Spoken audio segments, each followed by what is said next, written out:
You are now listening to the Minority Trailblazer podcast. Let the story begin.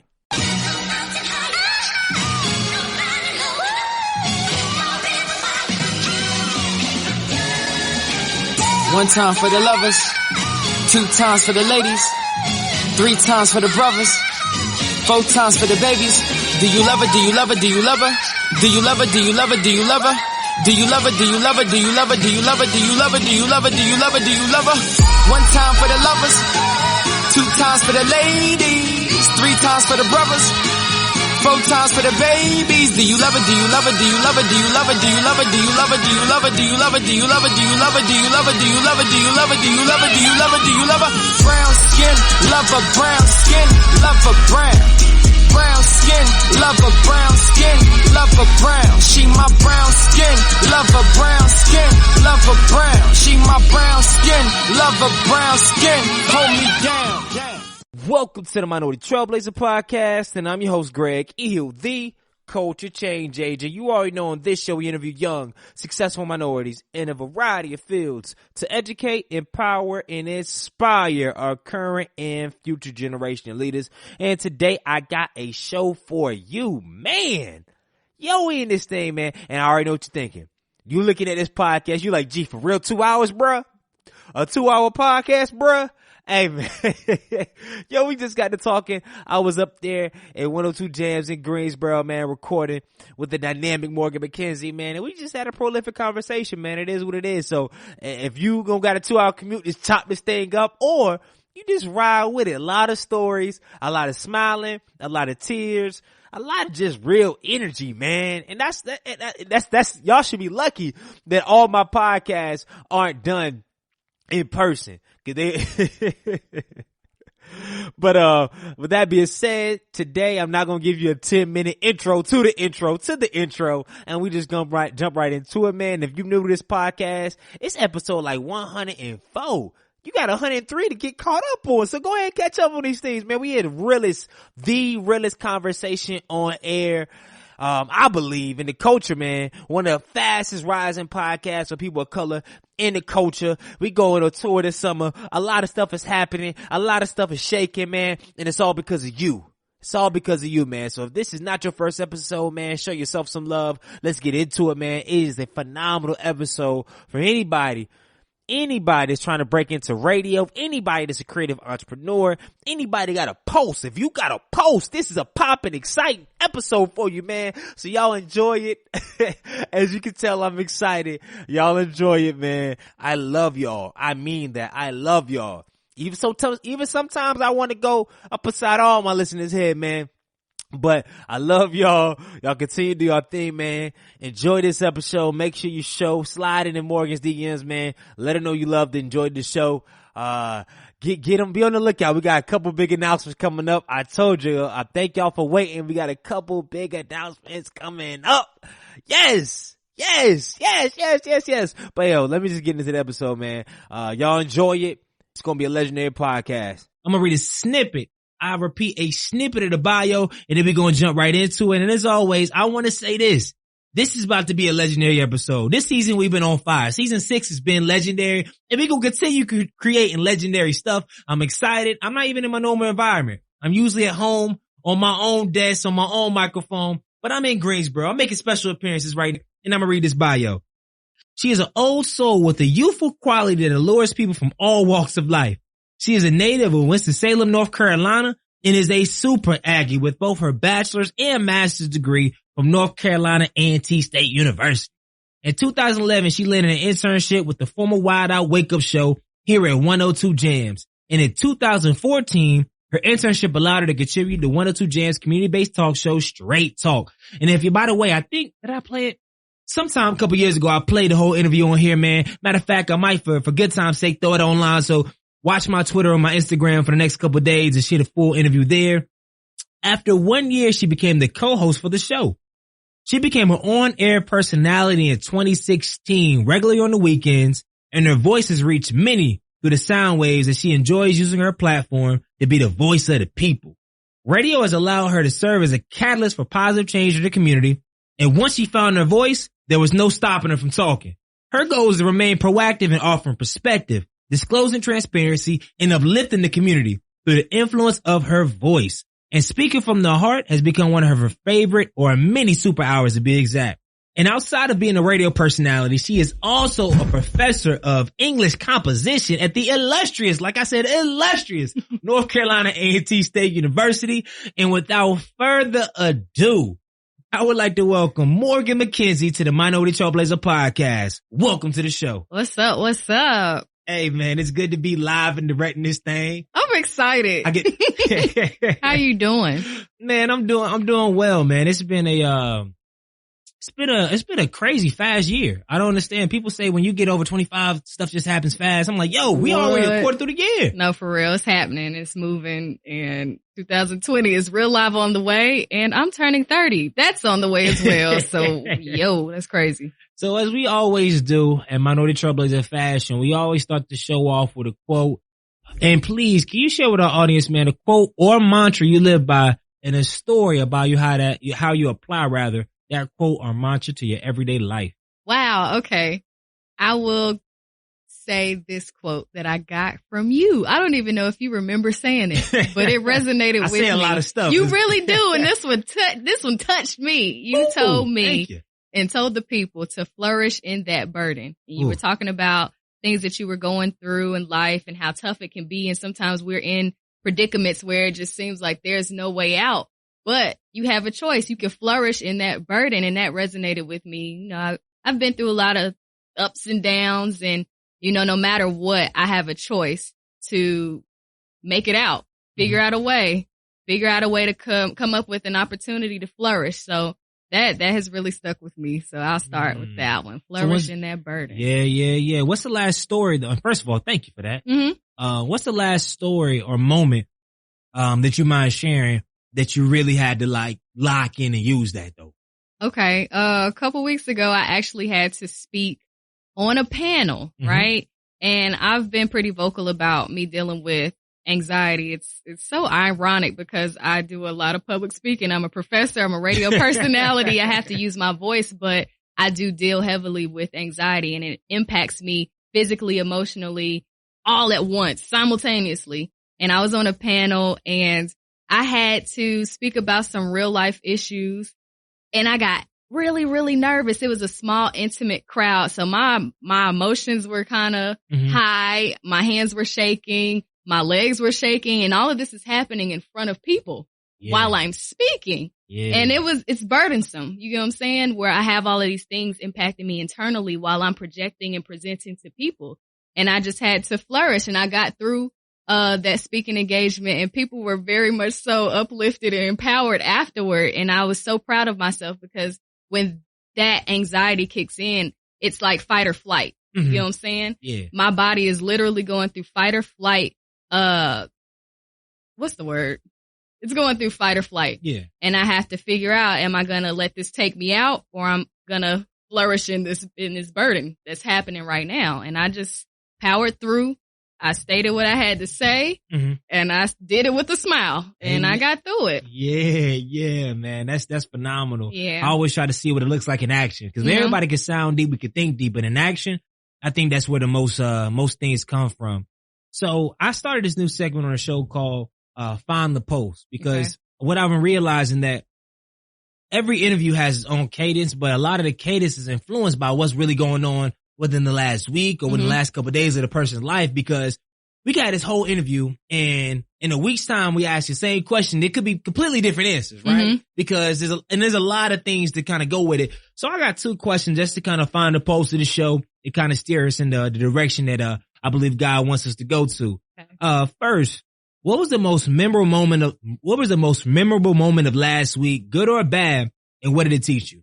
Okay. Last week, I had a very good moment. Okay. I actually met with, not a professor. I met with a professional. He is very much so invested in the radio business. He's been a program director of several radio stations on a national scale. He knows a lot of people who are doing what I want to do. He knows them personally. He's contributed to hip hop culture, and breaking records, all types of stuff like that. And I didn't even know that he's the husband of a colleague of mine. Wow. Right. So I was able to set up a meeting with both of them, you know, have a dinner and get to pick his brain about the industry, ask him questions about how I can break into the industry full time, because I'm a part-time radio personality right now, and breaking in full time is another job in itself. Mm-hmm. So what I learned by meeting with this man is that networking is key. Mm-hmm. And everything that he told me,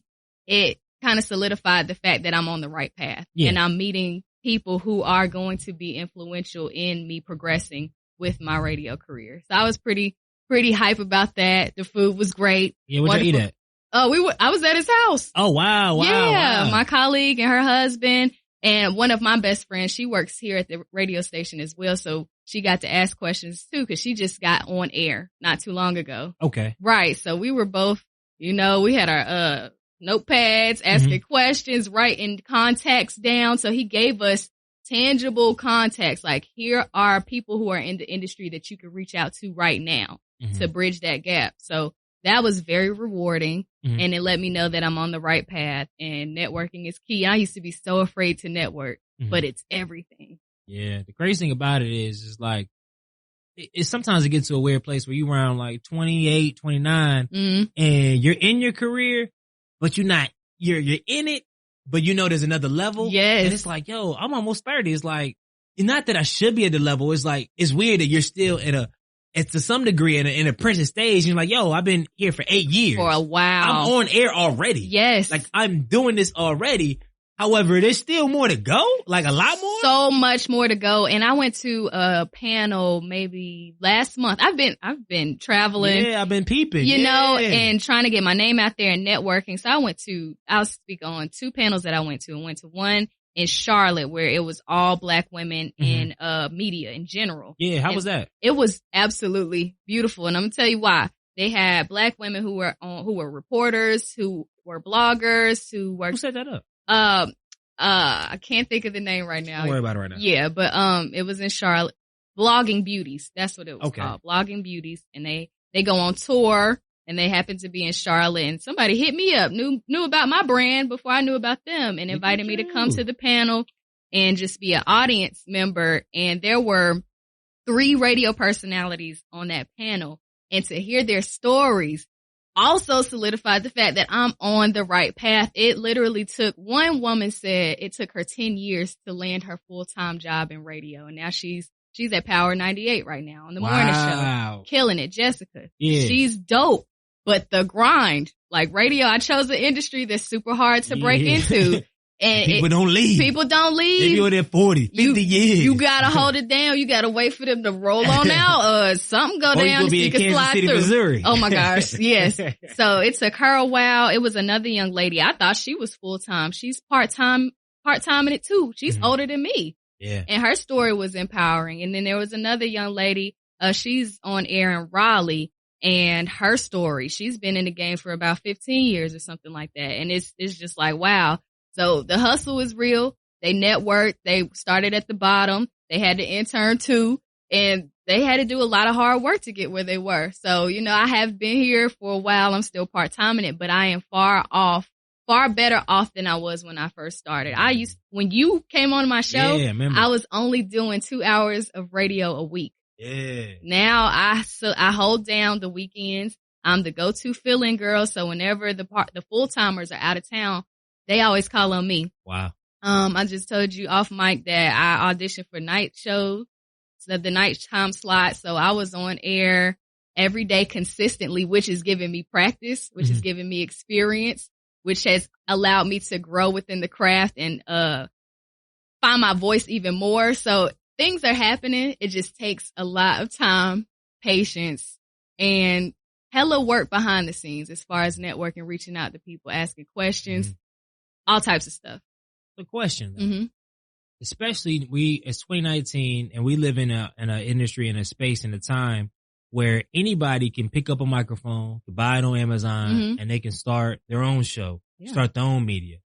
So what do you think is what's your mindset and what's your mantra of really wanting to grab radio and to be in this industry where all around you see that anybody can call themselves a professional pick up a mic, and all of a sudden now they have a show. Mm-hmm. And then you can think about it, you could looking like they could be doing crazy numbers, and you're like, and I'm grinding out at a radio station, and some random girls or random men, and no offense to them, but they may not have put in no work, and they grab a mic, and now they flying out, they on HBO shows, and you're like, I'm on 102, I've been like interning for all these years, putting up numbers, filling in, and it's like anybody now in this day and age can create.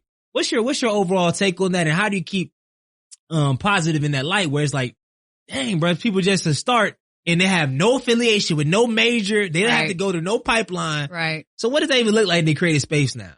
I think that I can look at it in a positive way, and I have utilized that same opportunity that other people are creating. You know what I'm saying? Yes, some may call new media. New media. And I've hopped on that new media wave as well. And that it creates opportunity for me. So no, I may not be full time right now, but I can't put all my eggs in that one basket waiting for somebody to hire me full time, give me my contract, endorsements, all of that. So while I'm still working towards that, I'm creating my own new media. You get what I'm saying? Content is everything. So I have my own podcast. I do panels. I do speaking engagements. I pick up the mic off air, off of 102 Jamz, and I create my own content because you never know. I could easily blow up off of some other stuff and it not be affiliated with the radio station that I work for. So I look at it as a positive, and I salute anybody who is taking whatever ideas that they have and flying with it. You know what I'm saying? Content is everything. You ain't got to wait on nobody. Do it. Yeah. Do it. What does success mean to you? And I think it's crazy. I got into the 6th season, and I wish in hindsight I would have been able to ask every single person that's been on the show what it means, because it's so lucid and different from everybody else. But for you right now, what does it mean to you? Man, I'll never forget the first semester I taught at North Carolina A&T. I had this one student. He was super bright. Sometimes I would let him lead the class because the way he would think and the way he would lead conversations in my class, out of this world. And one time he asked me, Miss Cornell, what do you think success is?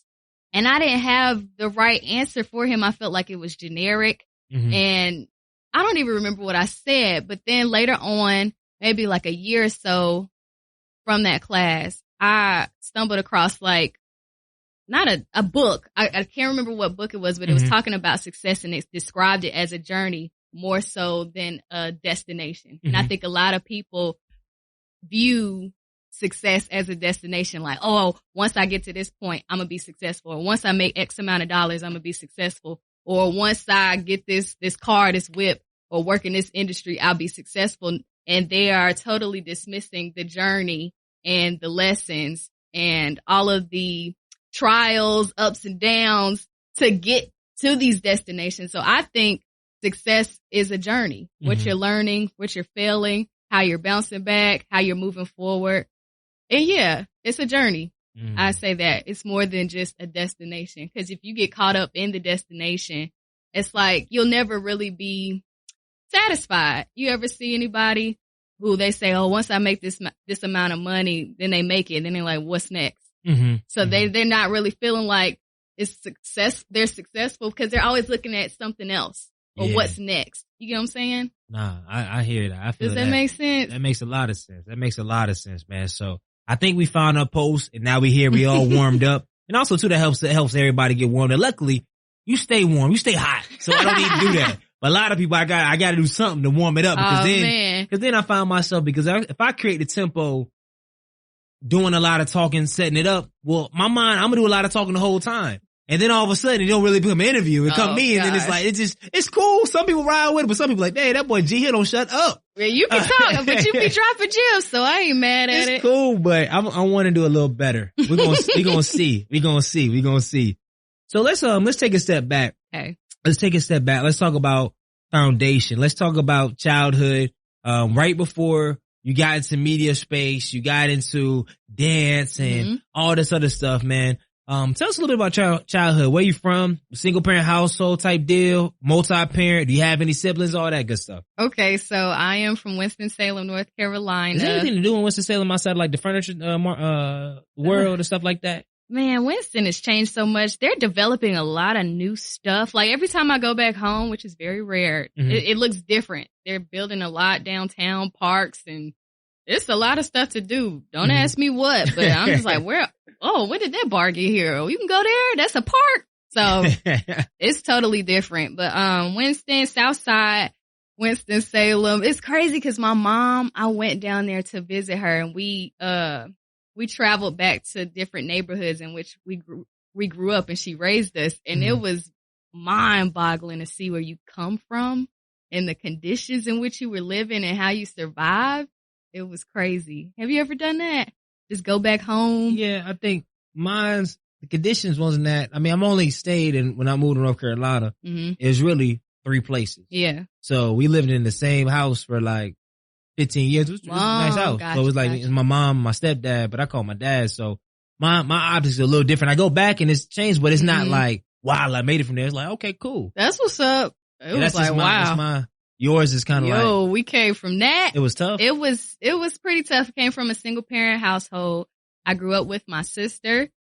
We have different fathers, and my dad was in and out of my life. I don't really know him like that. And once I reached like a certain age, I want to say like middle school, he just flat out disappeared. So it was really me watching my mom like figure out how the hell she gonna take care of me and my sister by herself and working numerous jobs and just doing it.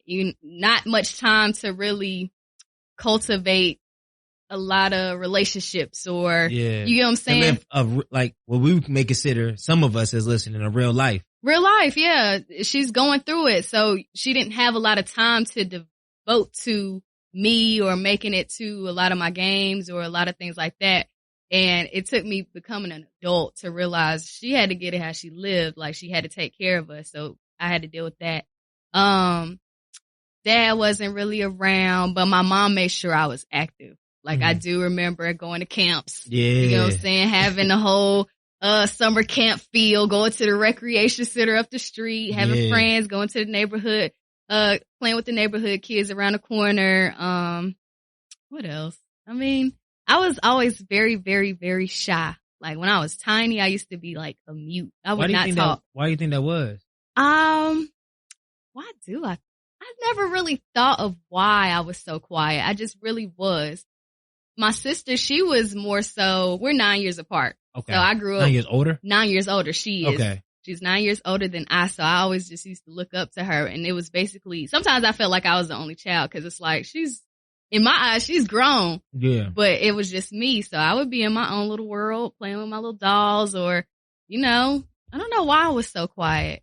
I wouldn't really say much, but my thoughts were very loud. I was very observant. And when I was little, I always knew that I would speak up one day. I always knew that there would come a day when Morgan was going to open up her mouth and tell folk how I feel. I just didn't know in what aspect.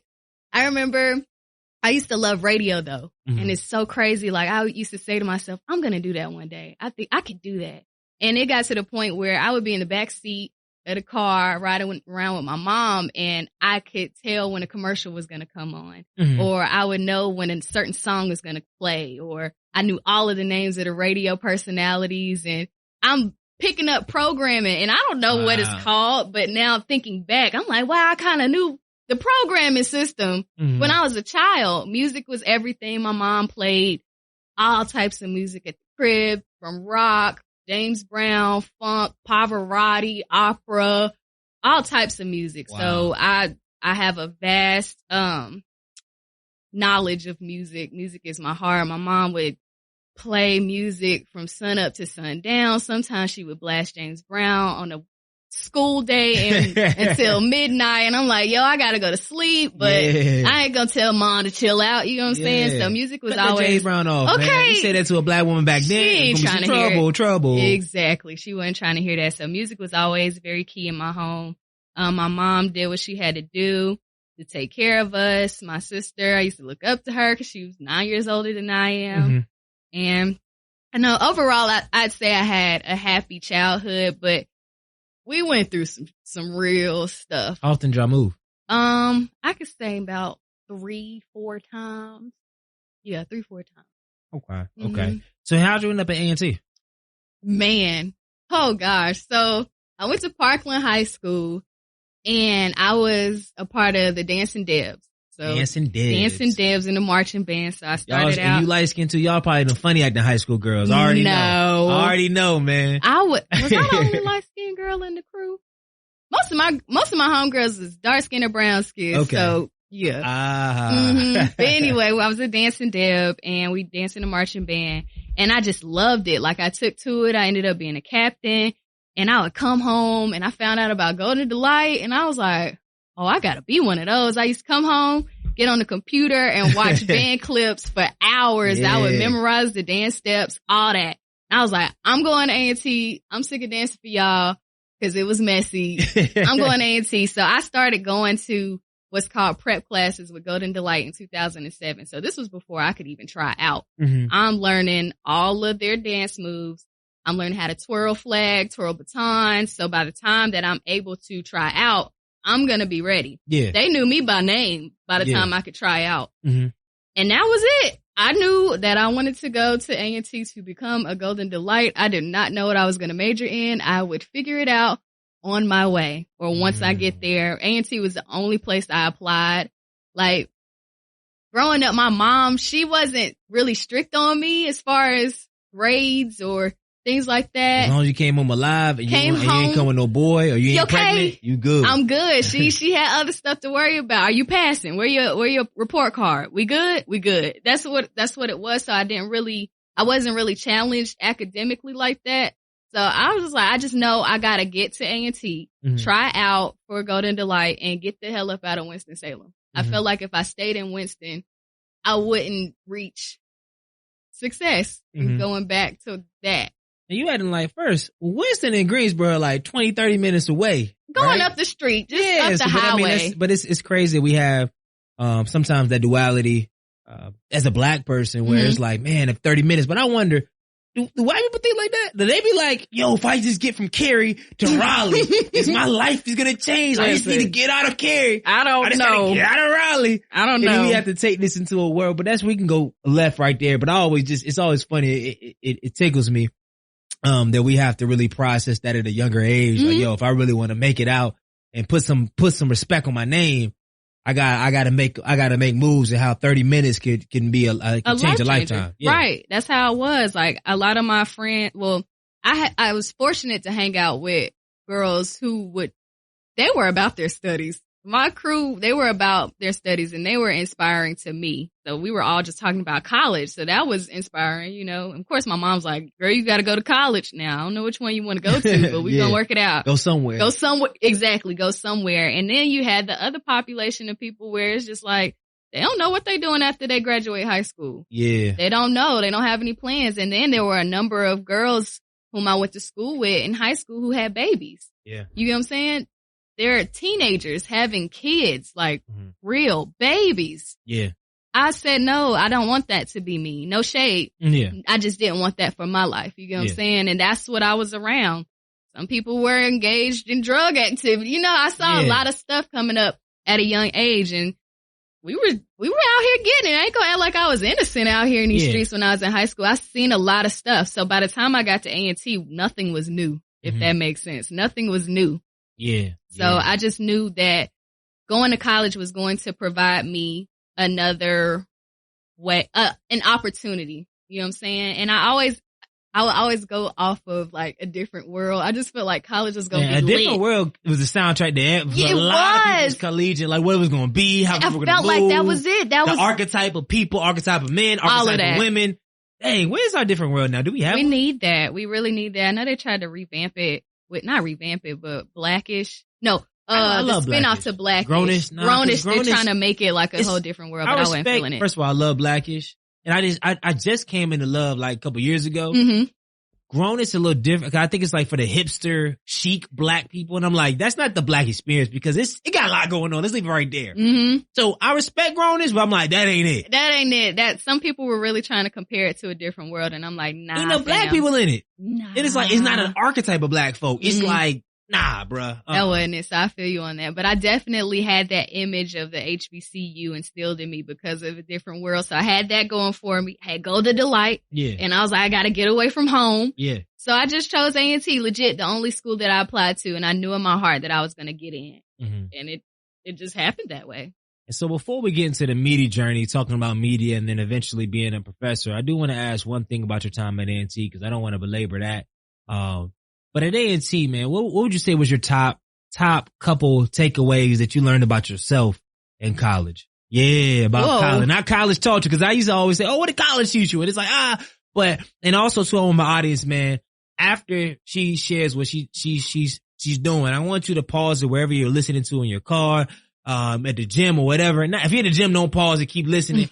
But anywhere else, man, I want you to pause. And honestly, if you did the college route or even that 18 to 22 year phase, man, I want you to really think about what did you learn during that time period. But for yourself, man, what did you learn about yourself? Because that's so weird, because you're not an adult yet, but you're an adult. So it's a weird thing. It's like I don't know. So many things are going through my mind right now. Oh, one, because I tell my students all the time, and you just said it, but you're legit looked at as an adult. Like, you really gotta take, what am I trying to say?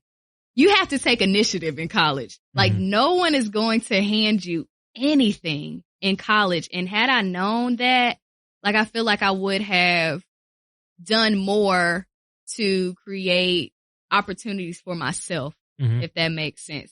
So I learned that I spent a lot of time not building in college while I was there. I was partying my ass off at A&T. Do you hear me? And I could have been networking. I could have started my own show earlier on. I could have my YouTube channel solidified by now. I could. The it girl in college. You get what I'm saying? That's what you got all the buzz. You got all the hype. Man, like everybody listen, talking, so much stuff to talk about. Like these people don't realize, like, yo, there's so much stuff to talk about. So much. You can really leverage that and blow up, especially in the media space. There's a lot of media to be created. It's so many things that I wish I would have done. So taking initiative, not waiting on people to give you an opportunity, but creating an opportunity. And that taught me a lot. And I see my students now, man, do they take initiative. They are doing wonderful things. And I'm like, wow, you're just a freshman and you already got a business. You got an LLC. Oh, man. And you just got here. Yeah. You snagged your first internship and you're only in your second semester here. That's what I'm talking about. I learned that at the last minute. You know what I'm saying? So I learned that I have to step up and take initiative if I want to succeed in life, since that seems like a theme for today. Success and succeeding. But I'm not going to let you escape it. Also, what else did you learn about yourself? Oh, man. Okay. I also learned, See, I know this is how it usually happens. Everybody processes everything in their mind like, okay, what do I want to share here? What do I want to share here? There's so many things. I mean, I could talk about relationships and I could talk about, you know what? I say grad school. When I was at A&T, I literally and finally figured out that I'm dealing with mental health issues such as depression and anxiety. So in undergrad, I didn't know what the hell was going on with me, man. Like there would be times where I would be knocked out. I wasn't going to work. I wasn't going to classes. I didn't understand why I was so irritable all the time. I didn't understand why my hands were trembling just casually. I didn't understand why certain social environments would cause me to cave in. I didn't understand why I would have this heightened sense of fear just going to classes or just going about my everyday life. I didn't understand why I felt this incredible sense of sadness. And this is all during undergrad. So I feel like, oh, maybe I'm just sad, you know, or maybe I'm just heartbroken over an ex, or maybe I'm just drinking because I'm just trying to get away. Not piecing together that, Morgan, 1, you're dealing with depression. 2, you're dealing with anxiety. And I didn't know what was wrong with me. So once I got into grad school, I say I was about 24, everything just started to click and make sense. And it just clicked to me that, wow, Morgan, this is anxiety. This is depression. This is why you were acting out in undergrad. This is why you were turning to liquor, because you felt on a daily basis, you're dealing with so much anxiety that you would feel empowered once you drink liquor because you won't feel scared anymore. You'll be at ease. You'll say what you feel. You know what I'm saying? Like, I didn't understand why I was doing those things. But once I got into grad school, I started reading and just learning about life, and things would just come to me, like why I would act certain ways back then. I just started to understand and process behavior, my character traits. I would understand how my childhood affects today. You know what I'm saying? And why, I don't know. It just came to me. So I learned about mental health issues, why I acted the way that I acted in undergrad, and how to combat those things. It's crazy, you think about it, and majority of people that went to HBCU or just been in college anyways, it's crazy. It's great, but it's really could be very a toxic environment to a certain extent, because you have so many young people between 18 and 22 that are doing a lot to cope. It's like everybody is drinking for some reason. Why people drink so much in college? Like, why? Because we're battling so much. Yes. And then you add in relationship piece and you trying to learn, but in college, specifically HBCU, where there's so much around, there's so many, it's like, let's go to a buffet. Like, whatever, if you like light skin, hey, there's gonna be 20 of them. You like tall, dark, whoa, there's gonna be 20 of them. And it's like your mind is not, we're not built to handle that type of options.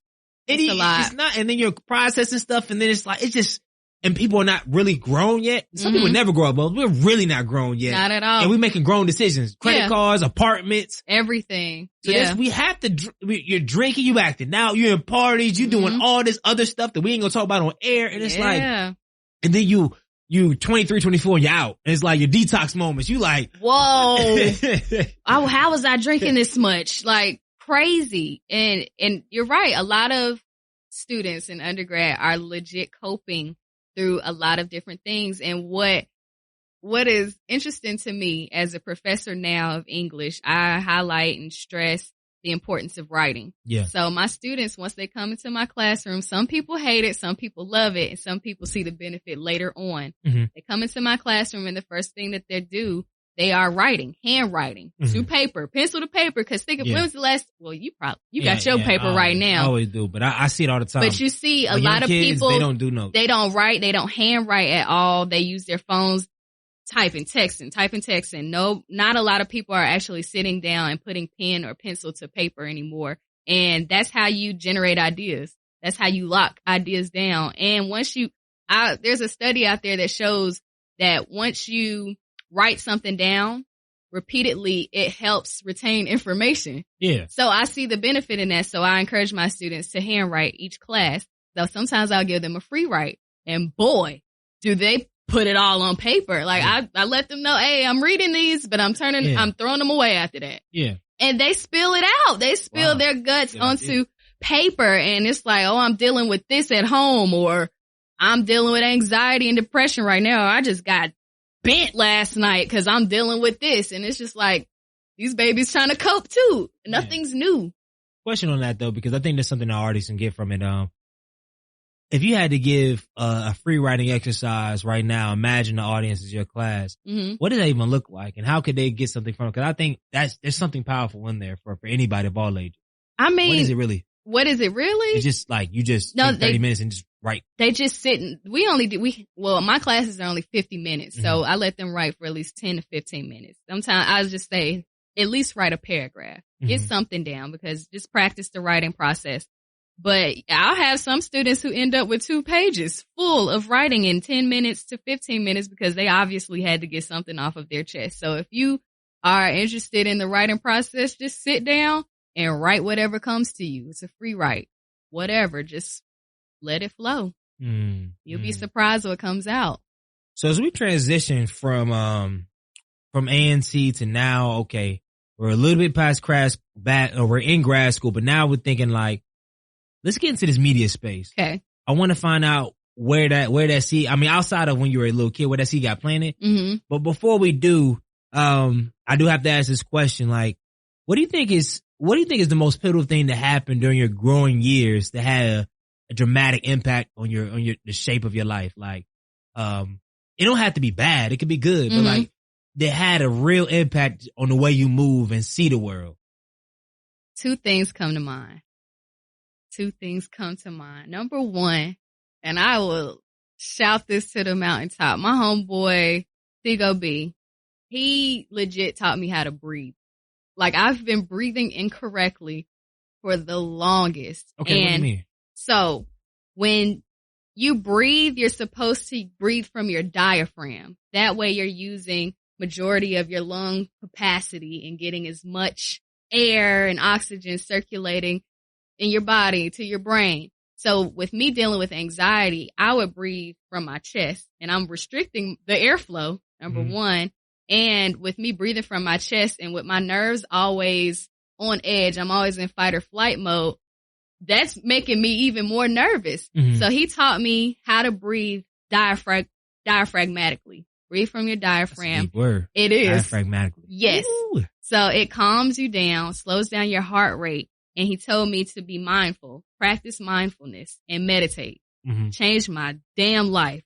So whenever I feel anxiety stirring in my spirit, or I've been in front of my students and I could feel an anxiety attack just build. And I'm like, oh my God. So I'll put my hand on my tummy and just breathe deeply. So when you breathe in, your stomach should come out. When you let it go, your belly goes in. And it dramatically improved my mood. It would calm me down. And that's the basis of meditation. When you're breathing properly, you sit, you make sure that you're present and you're being mindful of your breath, breathing from your diaphragm and just allowing thoughts to be. So with anxiety, I'm oftentimes dealing with turbulent thoughts, irrational fears, and it's constant, which is making my body nervous. And it's like, where's the peace? You know what I'm saying? So with breathing, being mindful, being present in the moment instead of focusing on the future or things that I can't control, being present, breathing, releasing my inner calm, I'm good to go. And that has been, so liberating. And it sounds so simple, but I'm telling you, it was deep for me. Yeah. So, I mean, that was one. And then I remember 2016, I also had another friend. I reached out to him because life was really getting out of hand. And I just, without telling him what I was going through, I was like, man, I think I need help. In a vulnerable moment, I just said that. He said, Morgan, go to therapy. What you waiting on? This is urgent. I was like, man, he's right.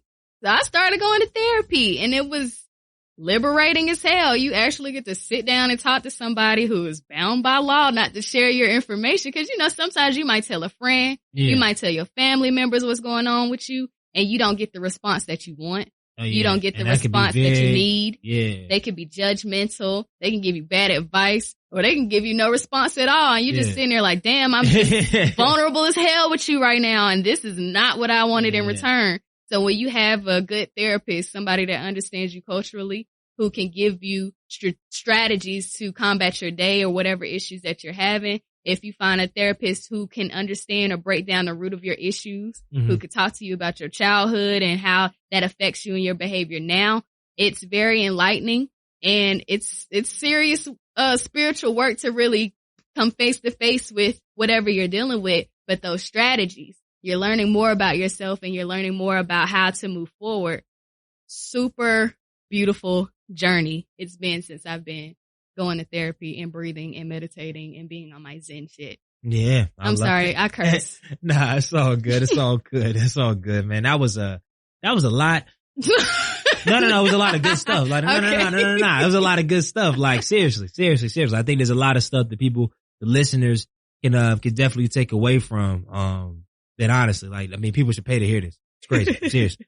All right. So let's go to Path to 102 Jamz, because I know as we talk off camera and just in general, it's been a long journey. Man, what? And in this industry is a long journey to a long journey. Man, it's like, probably like Moses. It's like, yo, you 40 years and then we still gotta go. We still gotta get there. We gotta obey you too. Still. So it's like, all right, so tell you, when did the seed get planted Cause you went from, you say a self-proclaimed mute as a kid. Yes, I did. And then, so now we're at college, we wilding out, but we get in the pocket in grad school. But when did it say, okay, I really want to do this media thing? And then if you could, after you say that, I'm just going to let you just narrate from then until actually now. Okay. So I'm just going to give you free reign. All right. So the seed, why is so loud? Okay. The seed being planted, right? So, of course, I had the desire when I was a child, but going to A&T, I majored in journalism and mass comm, and I had to get an internship. Mm-hmm. And I was like, man, I always wanted to work for 102 Jamz. Like, I could do that. Yeah. That's my home station. I'm from Winston-Salem. That's what we listen to. And I always try to listen to Intern. 102, 97.5 is cool. Mm-hmm. 102, man. See? 102 had that sauce on it. Yeah. It's the 102, the hip-hop station. I grew up with it. I have been familiar with almost every personality since I was a toddler. Like, it's crazy that I work with some of these people. It trips me out to this day, but I be chilling now. Yeah. But, so I had to get an internship, and I was like, man, I'm about to just figure this out. So I follow B-Dot on Facebook. Yeah. And I followed him on, it was just Facebook back then. And I found his email. And I was like, yo, I'm about to bug him. So I remember being in Dr. Mariba's class. Shout out to any Aggies, JOMC, Dr. Mariba, RIP, I love him. In his class, I was not listening to Dr. Mariba. I'm up here emailing B-Dot, sending him a resume that I just made up. Like, just trying to put my foot forward. Like, let me in the building. So when is the intern meeting? When can I come? When is the intern meeting? Very persistent, probably annoying, but it got his attention. Yeah. So he finally hit me up. He was like, Morgan, intern meeting is this day, pull up. What? Man, since then I have not left. That was like 2010, 2011. So I was his intern.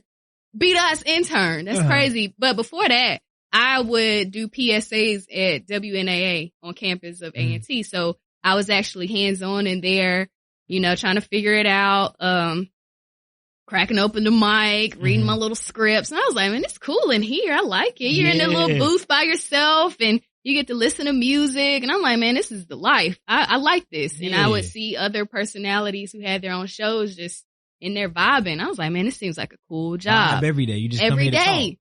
Exactly. You get paid to be yourself. You get paid to be yourself. And for me, as a Black person who is, I know it sounds crazy because I teach English, but code switching is fucking exhausting. It's exhausting. Like having to change how you speak based on the environment in which you are placed. It's disgusting too, because it's not really, it's code switching is we, quite frankly, is really more meant for our culture than anything, because we're code switching to somebody else's culture. Exactly. We had to assimilate. And it's just like, I don't talk like that. You know what I'm saying? Why do I have to change who I am to appease you? And that's something that I talk about in my class as well. Like, yes, you the have King's to, language. you know, I have to let you know that you are being assessed by your usage of the English language, standard American English. I call it academic language. Yes. However, there's no proper way to really speak. It changes. Language changes every time, and it's cultural. It's not remedial. I go through all of those. Yeah. So, damn, I lost my train of thought. We were rolling. No, WNAA. So you get paid to be yourself. Like, I can come in here and speak my mother tongue. This is how I talk. This is how I grew up talking. This is how the people that I grew up around in my community, they know what I'm saying. The people who listen to me know what I'm saying. Yeah, the people that listen. Exactly. They feel me because this is me, and I get paid. And before that, I would do this for free. I interned for years. And I wasn't even on the mic for a while. You know what I'm saying? I started just around the mic. Just around it. I'm like, man, I have to do this. I would see B-Dot and them having a ball. B-Dot, Tasha Makia, Kyle Santillan. Kyle Santillan is the man in Chicago right now. The man. He went to Chicago? Chicago. He was, when Kanye was doing that whole meltdown, they had him on his show, like major guests every week with Kendra G Media. He's doing the thing. B-Dot. We all know B-Dot. Wild out. Like, you know what I'm saying? So I get to see these people in action and see how they're grinding and using their voice for positive change in the community. And I'm like, man, I want to do that. And plus you're around music. Music is everything. Yeah. It is. Like, I get to be in a booth by myself, listening to music, talking to people. sign me up. Yeah. Sign me up. So that really encouraged me getting that internship and just working my way to the top. When I first got here, I was getting B-Dot and them breakfast. Mm-hmm. What they eating? They would go to Bojangles. Okay. I would have to go do Bojangles runs. That was my job as an intern. Uh-huh. Or if they needed audio, I would have to go find it, like record it, shoot it over to them while they're live on air. Like that's the type of stuff I was doing. And I was like, man, I want to show them that I want to be here. So whatever they needed, I would do. You know what I'm saying? Whether it was working an event, setting up an event, looking for audio, writing out scripts, whatever it was, you have to be diligent and humble enough to do it while you're working your way to the top. So flash forward, life happened, car blew up, couldn't get here, and you have to be here early as hell in the morning. Yeah. 4 a.m. That was call time for interns. Yikes. Right, because the morning 4 a.m. during the weekday, and mind you, I had class too. So after I leave 102 Jamz after helping the Wild Out Wake Up show, I would have to go to class at A&T. And then after that, I would have to go to band practice. Wow. And after that, do it all over again type stuff. The grind. But I loved it. I did it for free. I didn't care. But I did need it to graduate too. Yeah. That's what really got the ball rolling on that. So shout out to Miss Wiggins. But yeah, flash forward, life happened. I was like, man, I got to get back in this building. So Chris Lee hit me up. He was like, man, you just went natural. I need somebody on my show. Yeah. Shout out to Chris Lee. Shout out Chris Lee, my boy.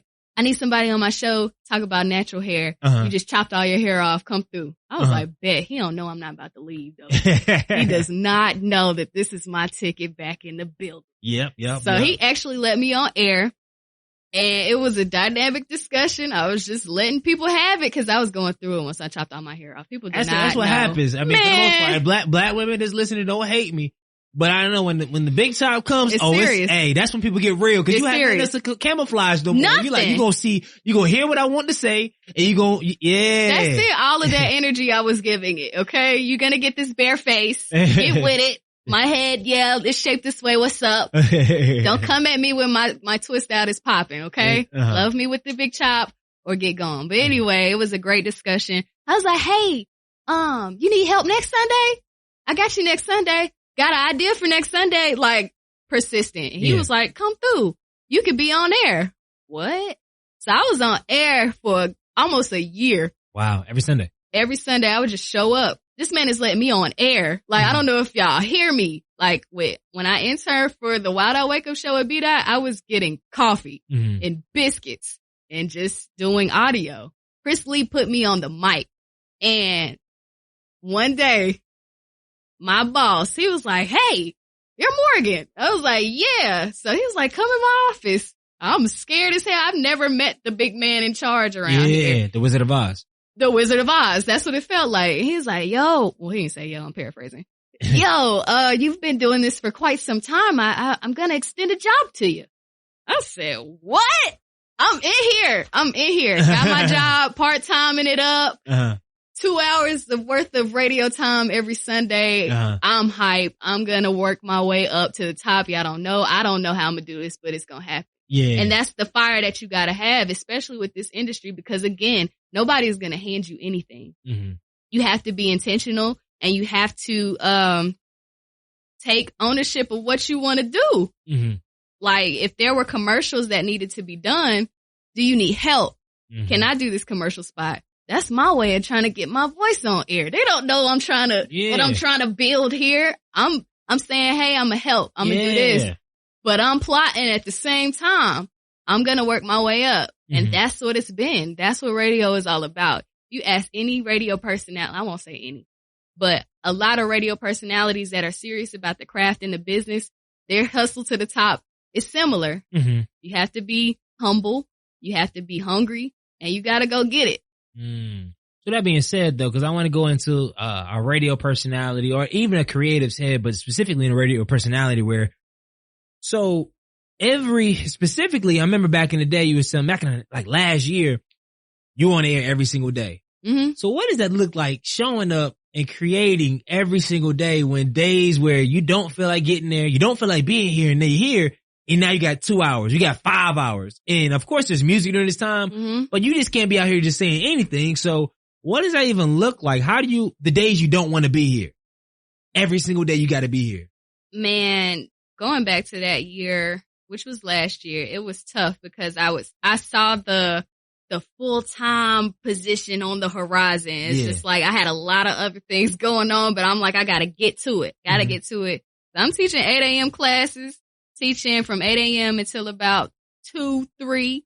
After I teach at A&T, I come to the station. I show prep. I do commercials. I'm editing. And how long do you take on show prep?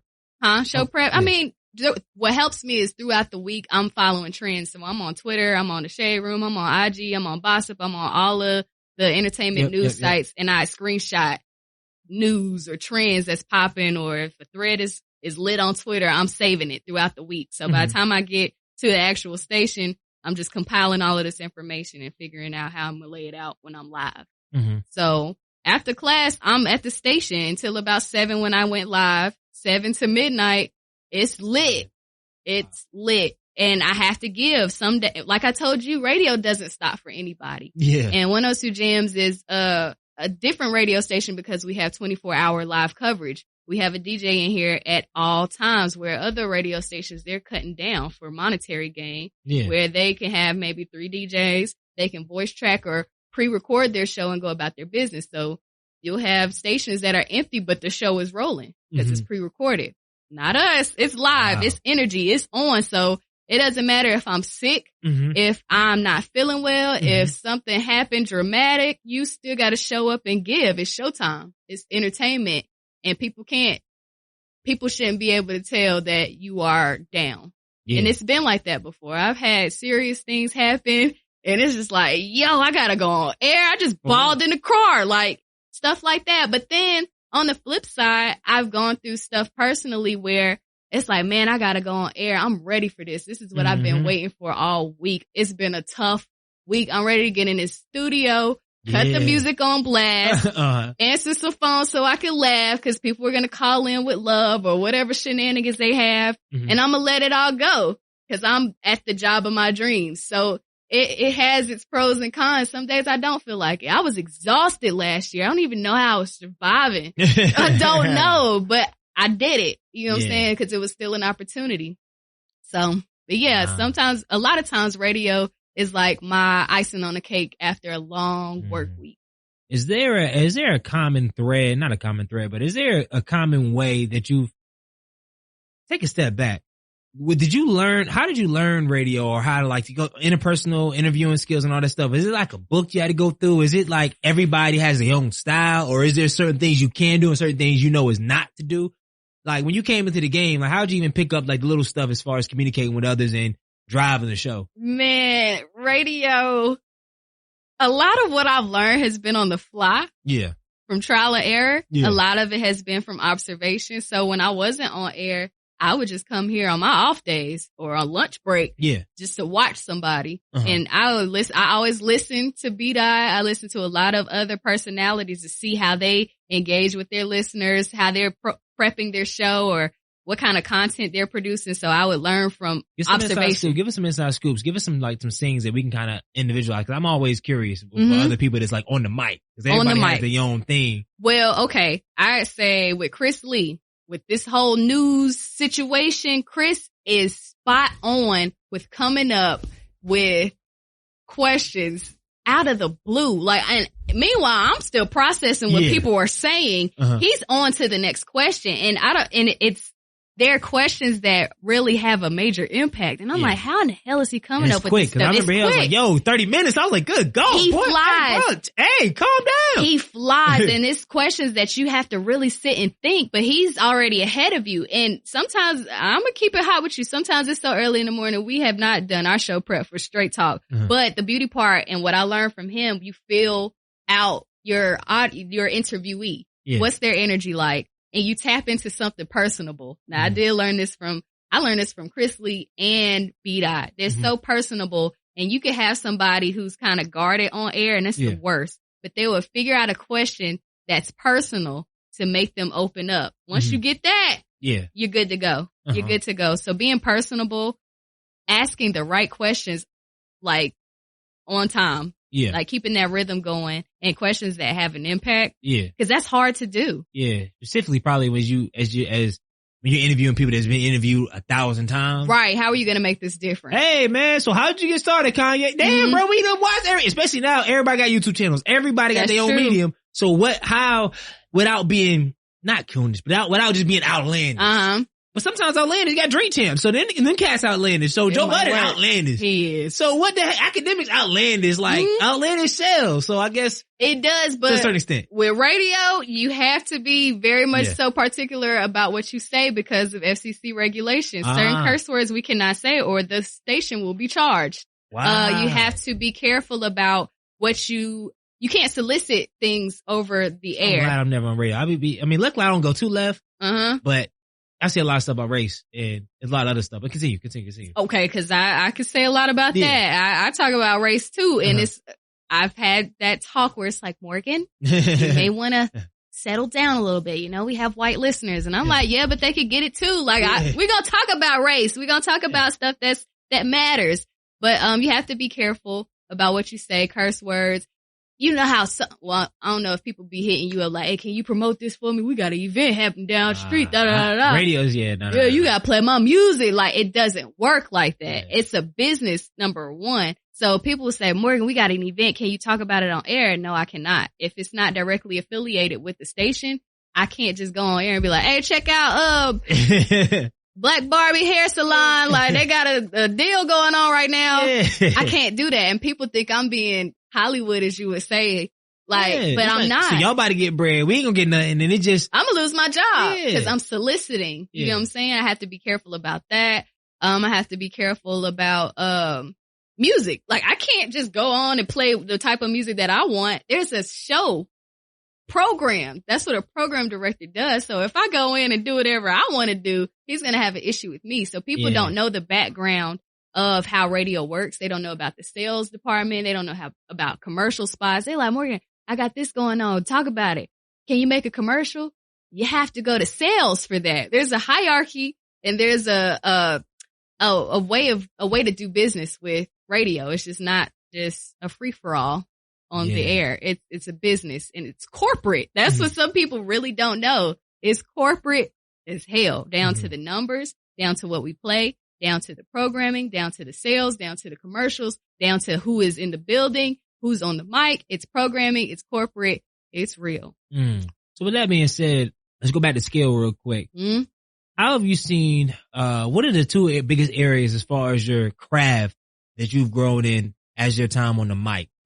Like where have you grown in? Like where were you when you first started? Like first of all, where were you weak at? And then where have you grown in? I like to always hear, cause I haven't even thought about it myself.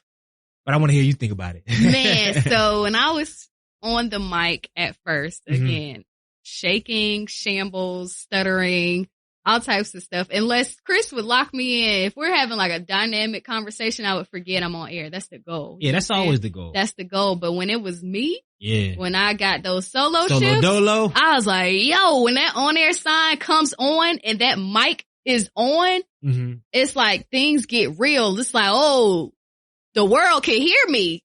20,000 people can hear me right now. What are you going to say, girl? Make it count. And it's like, I used to stutter. I would stutter. Sometimes I would mess up. I would sound scripted because I would show prep like a mug due to my anxiety. I'm trying to make sure everything's on point. I'm in control. I know what I'm going to say, so I won't stutter, but I would overplan to the point where I'm calculated.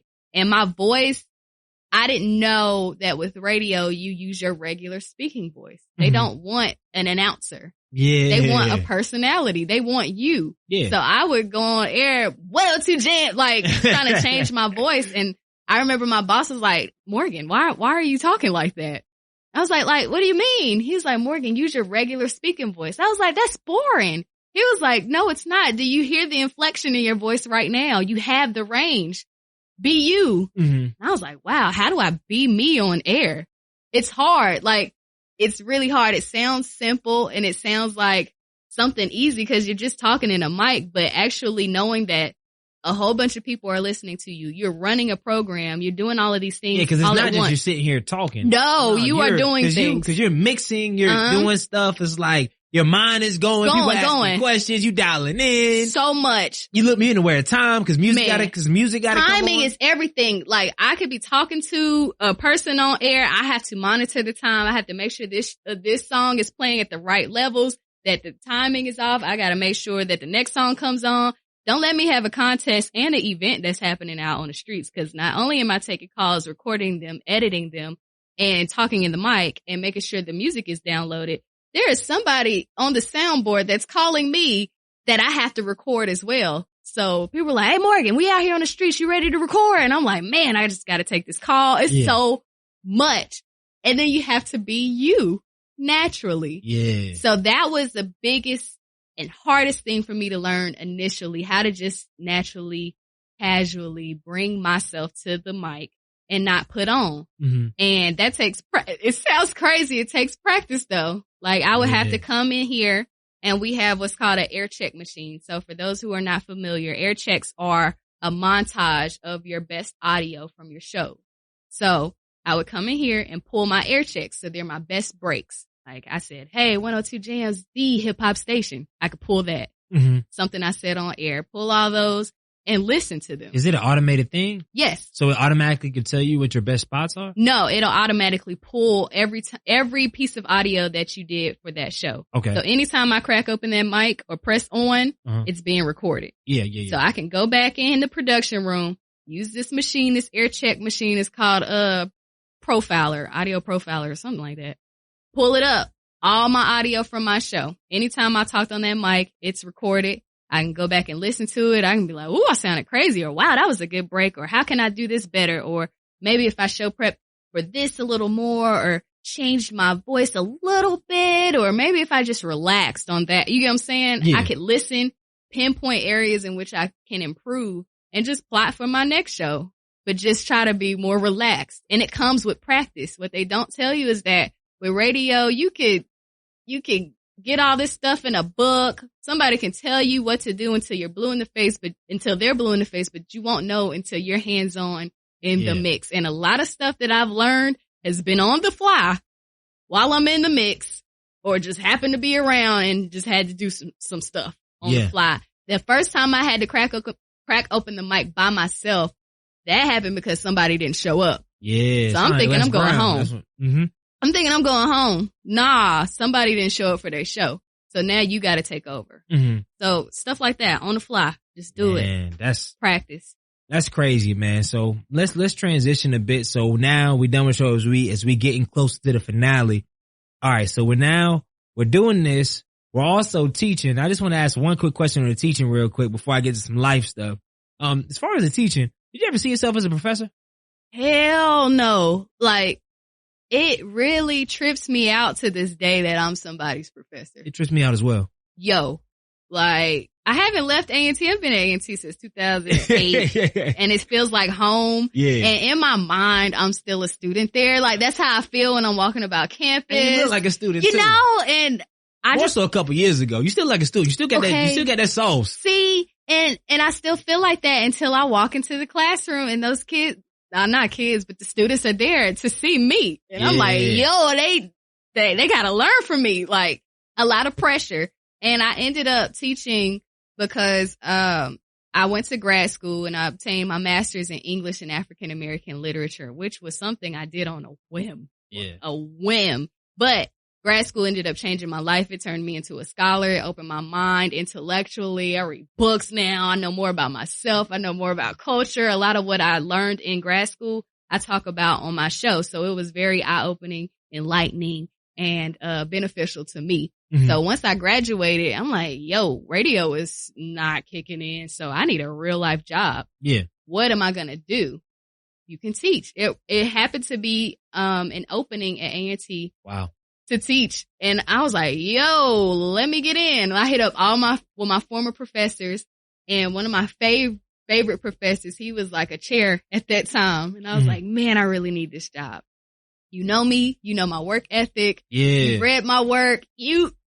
Let's do this. Let me in. And I was in there networking. You know what I'm saying? My former professors are now my colleagues. Wow. So no, I did not see this coming at all. I didn't see grad school in the horizon. I had no idea that I would be in grad school, but it was something that happened with life. A lot of stuff I just winged. Yeah. And so with that being said, what's the most difficult thing about being a young professor? Cause it's like you got students that probably come with some different type of energy. And then what's the most gratifying thing about being a professor? I wouldn't even say it's the difficulty about being a young professor doesn't even come from the students. Mm-hmm. It comes from the older generation. Yeah. Like some of them still look at me like I'm a child. Yeah. Some of them still think I'm a student. Uh-huh. So I've been on campus before and I've had like colleagues. They don't even know they're my colleague. Look at me and talk to me a certain way, like in a condescending way. And they don't know that I'm a real live professor out here in these streets. So it's like there are egos in the academia world. Yeah.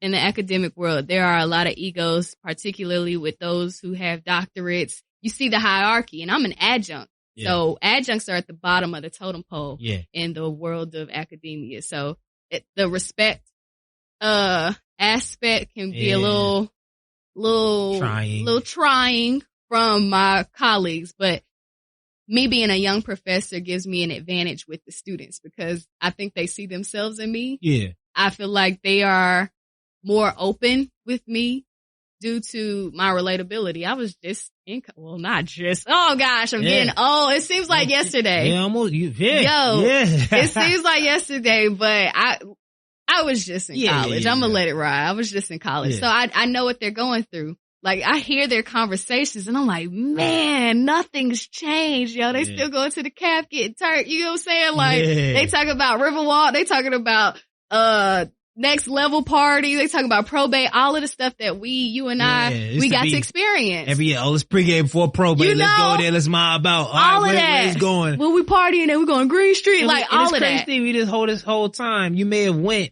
maybe 2 blocks in the real Greensboro. Mm-hmm. Yeah, your 4-year career has so many experiences within a couple of apartment complexes and a couple clubs. Yes. And you never left, I didn't know white people existed in Greensboro. Okay, cause we took over. We legit took over, especially downtown area. They were over us, but. People still be going downtown like that?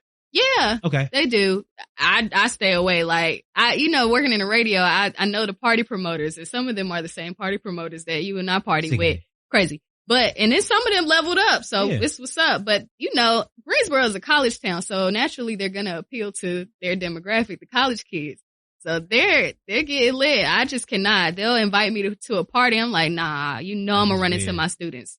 I'm going to run into my students out there. That can't be the way. But yeah, the relatability factor really helps out with my students. A lot of them feel very comfortable with me. They open up and I just keep it hot with them. Like I talk to them like this. Some of them trip out because they expect me to speak an academic language all the time. Roger. I don't have time. This is my classroom. I'm going to speak the way that I want to speak, which is comfortable for me. I'll dally with both, but ultimately I speak the way I feel is most comfortable. They get it. They understand me. We're writing, we're engaging, we're reading, and it's lit. My students, I don't have issues with them. Would you say that's the most rewarding part about it then? Man, I'm so proud of my students, man. So I see them flourish once they leave my class.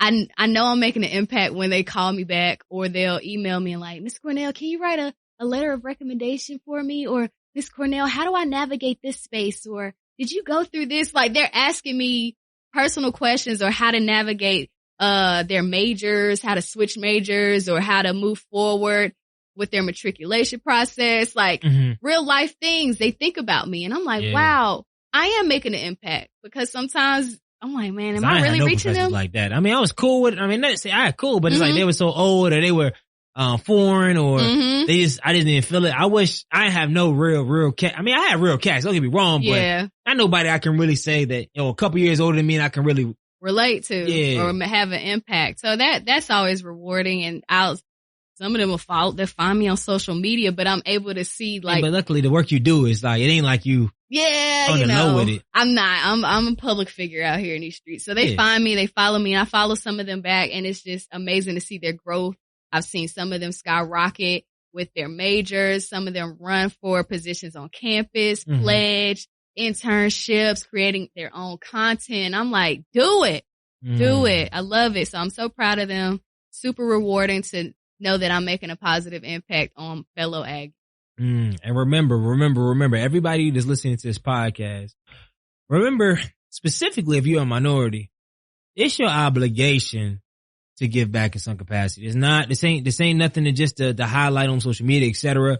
It's an obligation. Yeah. In all aspects, not just financially, but you need to be in people's lives in some capacity, whether it's elementary, middle school, high school, college, young adult, I don't care. So right now, if you've been thinking about volunteering, thinking about doing something, I don't care what it is, but you need to find your place in the space. So let's trade. I only got two more things about, I want to jump into life real quick. And the two questions I want to ask on that is, what surprised you the most about life after 25? Like, because growing up, it's like, we think that we're just gonna skip to massive adulthood, but is it in between around 25 where you know enough to know enough, but you don't know enough to not know enough? So it's like, whoa, cats really out here moving like that? Like, so yeah, what things have interested you or shocked you, after 25? Yo, the fact that 25 seems like yesterday to me. Yeah. The fact that 30 is knocking on the door this year is scaring me. Like, legitimately, like, where is the time going? Because I was just 25. Yeah. We were just out of college. Legit. Doesn't it seem like yesterday? I'm not saying white part. Shout out next level, but we were just at, let me just name a club. We were just in Music City. We were just at Music City. We were just at 3 a.m. Inferno. Finding out where everybody's going, getting weird texts, swerving weird texts, answering weird texts. Like, yeah. We were there, man. We were just there. It seems like yesterday, but what has really shocked me is that I'm real live out here with it as an adult, and the accountability is real, and being self-sufficient. And going back to my childhood, like, we didn't have a lot growing up, and I didn't have a lot of support financially. You know what I'm saying? So I didn't come from wealth. I didn't come from a stable family structure where some people could be like, hey, dad, they could be 25 and up and still go ask their mom or dad for help. Yeah. I don't have that. Yeah. And that is very daunting to know that you are an adult. You have bills, legit bills that are not stopping. Yeah. And if you miss it, stuff will get taken away. Okay. So it's like, not like, hey, excuse me, not like student loans. Like student loans, they're going to find you. They're going to find you, but you can wait on that. Rent, they can get your stuff up out of their car. They can go take that car. Like, all credit of card that. get declined. And when you have no money, it's like, you can't just go to Food Line like, yo, can I? No. I'm a good person. Can't. I'm a good person. I help out with the kids. No, can't do any of that. And that is daunting once you realize that, wow, you are really out here. You are this is my story. You're by yourself and you got to make ends meet on your own. Yeah. That was shocking to me. It was scary. And sometimes it's still scary. Yeah. And I have to be okay with being on my own and trying to figure out ways to create opportunities for myself or flourish in that burden, just to go back to that. Like, not having those safety nets. It's scary. So after 25, it got real. It's still real. Those bills ain't stopping. Yeah. It's more bills. And now, learning from trial and error too, like taxes. Yeah. What? Yeah. Like, trying to learn financial literacy, stuff that should have been taught to us in schools. We have to learn on our own or through trial and error. Relationship literacy. Again, like, what's shocking to me is that, man, I'm vulnerable as hell right now. Being that I'm 30 and a lot of my relationships have just failed. And it's just like, wow, society puts pressure on women or people in general. Like, once you're 30, you're supposed to be married. You're supposed to have kids. Something wrong. It's if like, she's single, smiling, but it's like, nah, what's wrong with her, bro? What's wrong with her? You crazy. I get all of that. And it's just like, nah, I'm not crazy. I just don't want to repeat any of the steps that I've done in the past. I didn't know myself. I can read people better. That's the only thing. Because once you get older, now you can read. You can see energy from a mile away. And I'm like, this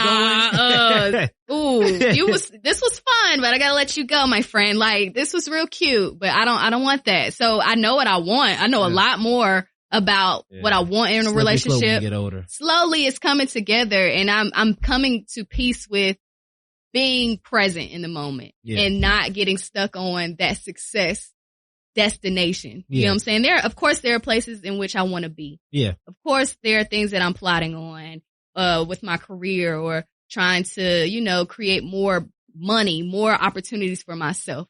That's a part of my journey, and that's a part of what I want to build as far as success. But I'm learning to, be present in the now. Mm-hmm. Take in the journey. Yeah. Like it is what it is. Just be in that moment. Take it one day at a time. You know what I'm saying? So yeah, I'm 30. Ain't got no kids. I'm living. I'm thriving. Kids is trill. Like, yeah. What? I got stuff I'm trying to accomplish. So yeah, I'm an adult. It's scary sometimes. And society places pressures on me. And sometimes it gets to me. Sometimes it doesn't. But I'm in the moment, man. The crazy thing about this all is funny. We record all these podcasts, they go out to do well. But in around like 10 years, I'm always pay for it. Even if I transition outside the podcast world, but you'll be able to listen to it. Be like, dang, I was talking like at 29, like imagine, and maybe your kids might be in the background, like, what you talking about? We blah, blah, blah, blah, blah. You like, yo, I had said all this stuff out, and then I met, so it's going to be interesting that we live in an era now where we can really not only see old pictures, we can listen to us. Mm-hmm. Like our parents, they didn't have to listen to fools. They said that's why they think they so deep. Yeah. Like, imagine your mom or some of your uncles that always got something deep to say. It's like, bro, imagine you, some of them members still kind of, but some of y'all, like, I knew at 25 or 30, cause I can see how you raise your seed. I can see who he is, but that's neither here nor there. We got documentation. So now it's like, I could go back and look at, it's just crazy. I get what you're saying. My mom says that all the time. Morgan, you don't know how lucky you are. You get to, Facebook has all your pictures and you got podcasts. You can go back and listen. I'm like, wow, that is true. It's lucky, but you just like, there's a lot of stuff that you didn't want to listen to or you don't want to see yourself. You lucky they ain't on online. That's real. I journal a lot. I've been keeping journals since I was a child. So sometimes, to practice gratitude, I'll pick up an old journal just to see where I've come from. Yeah. And I'm like, in middle school, you was lit. I was going, ooh. Like, was I going through? Why was I talking about that? Well, I was grown like crazy stuff. So yeah, the documentation could be a good and bad thing. Yeah, man. So let's talk about future. Man. What do you think is next for you personally? Like, what do you envision, man? Like the rest of 2019 or just the next couple years, man? If you had to paint a picture, and it ain't gonna be perfect, but if you had to paint a picture, what would be included in it? Man, the rest of this year is flying. Yeah, the year's about, man, we about to do a recap of 2019 pretty soon. Okay, man, ooh. I don't know, but what I'm working on right now, I have to solidify a full-time job in radio, period. We gotta get it. I'm gonna get it. Yeah. I'm not stopping until I get it. I've had enough program directors in a number of markets and various stations tell me straight up, you have the talent. I could see you as a radio personality. You could do it. I just wish I had an opportunity for you. I have the talent. I feel it in my spirit. I can visualize it. I see myself having my own show, whether it's a midday slot or a night slot. Preferably a midday joint, Night slot. I don't know how people do night slot. It brings a different type of energy, man. Yeah. It's rough. It's interesting. It's like a party. You gotta be in party mode all the time. Midday. In your life, you can't really move. Like, you just always at the radio station. Legit. Radio is you have a daytime relationship, and those relationships I don't want those. You all know people want those type of deals. There's some people out there working it, but that's a little it gets setup. Rough. Radio life and relationships. We can talk about that too. Yeah. But midday slot, I don't care where I'm at. I just want to be in a thriving radio station that is supportive of their talent, that is supportive of their community, and plays bomb music, and that will allow me to be me freely and to capitalize off of that. That's what I'm speaking. That's what I'm claiming. We don't get that, yeah. And it's gonna happen. I'm making networks. I'm meeting people. I'm traveling to meet people. I am sliding in DMs. I am doing what I have to do. I'm meeting people who hire people. You know what I'm saying? It's coming. Oh yeah. It's coming. We love advice, but advice is cool. Let's get this job. Like, this is cool. Like, I appreciate you listening to my air chat, but what positions are available? I think you will be great, man, but we just don't got a stop. Hire me. Yeah, so it's coming. I know I could feel it. I could see it. I could visualize it. It's right there and it's coming. And I've had opportunities where it was right there a few times, and it just wasn't for me. So I want this opportunity to be for me wholly. You know what I'm saying? A book. I'm gonna write this book, man. I had something crazy happen to me. I don't know how much time we got. Yeah, go ahead. Yo, crazy. So I've been plotting on a book, right? And it's about a friend of mine who passed away. Yeah. Deep stuff. It's like a Lifetime movie. This story has to be told, but I've been holding off on it because it's kind of traumatizing going back to that rough part of my life, but it's a story that I think will impact people, you know what I'm saying? And inspire people and inspire me as I'm getting through these emotions and whatnot. So I've been putting it off. Then I got invited to speak on a panel, right? Yep. And it was a panel where my friend Brianna. Yeah, shout out to Brianna. Shout out to Brianna Lorraine. Brianna, man. Yeah. Shout out to Brianna. She just launched another book. My girl is a whole author out here, a mother doing all types of beautiful works.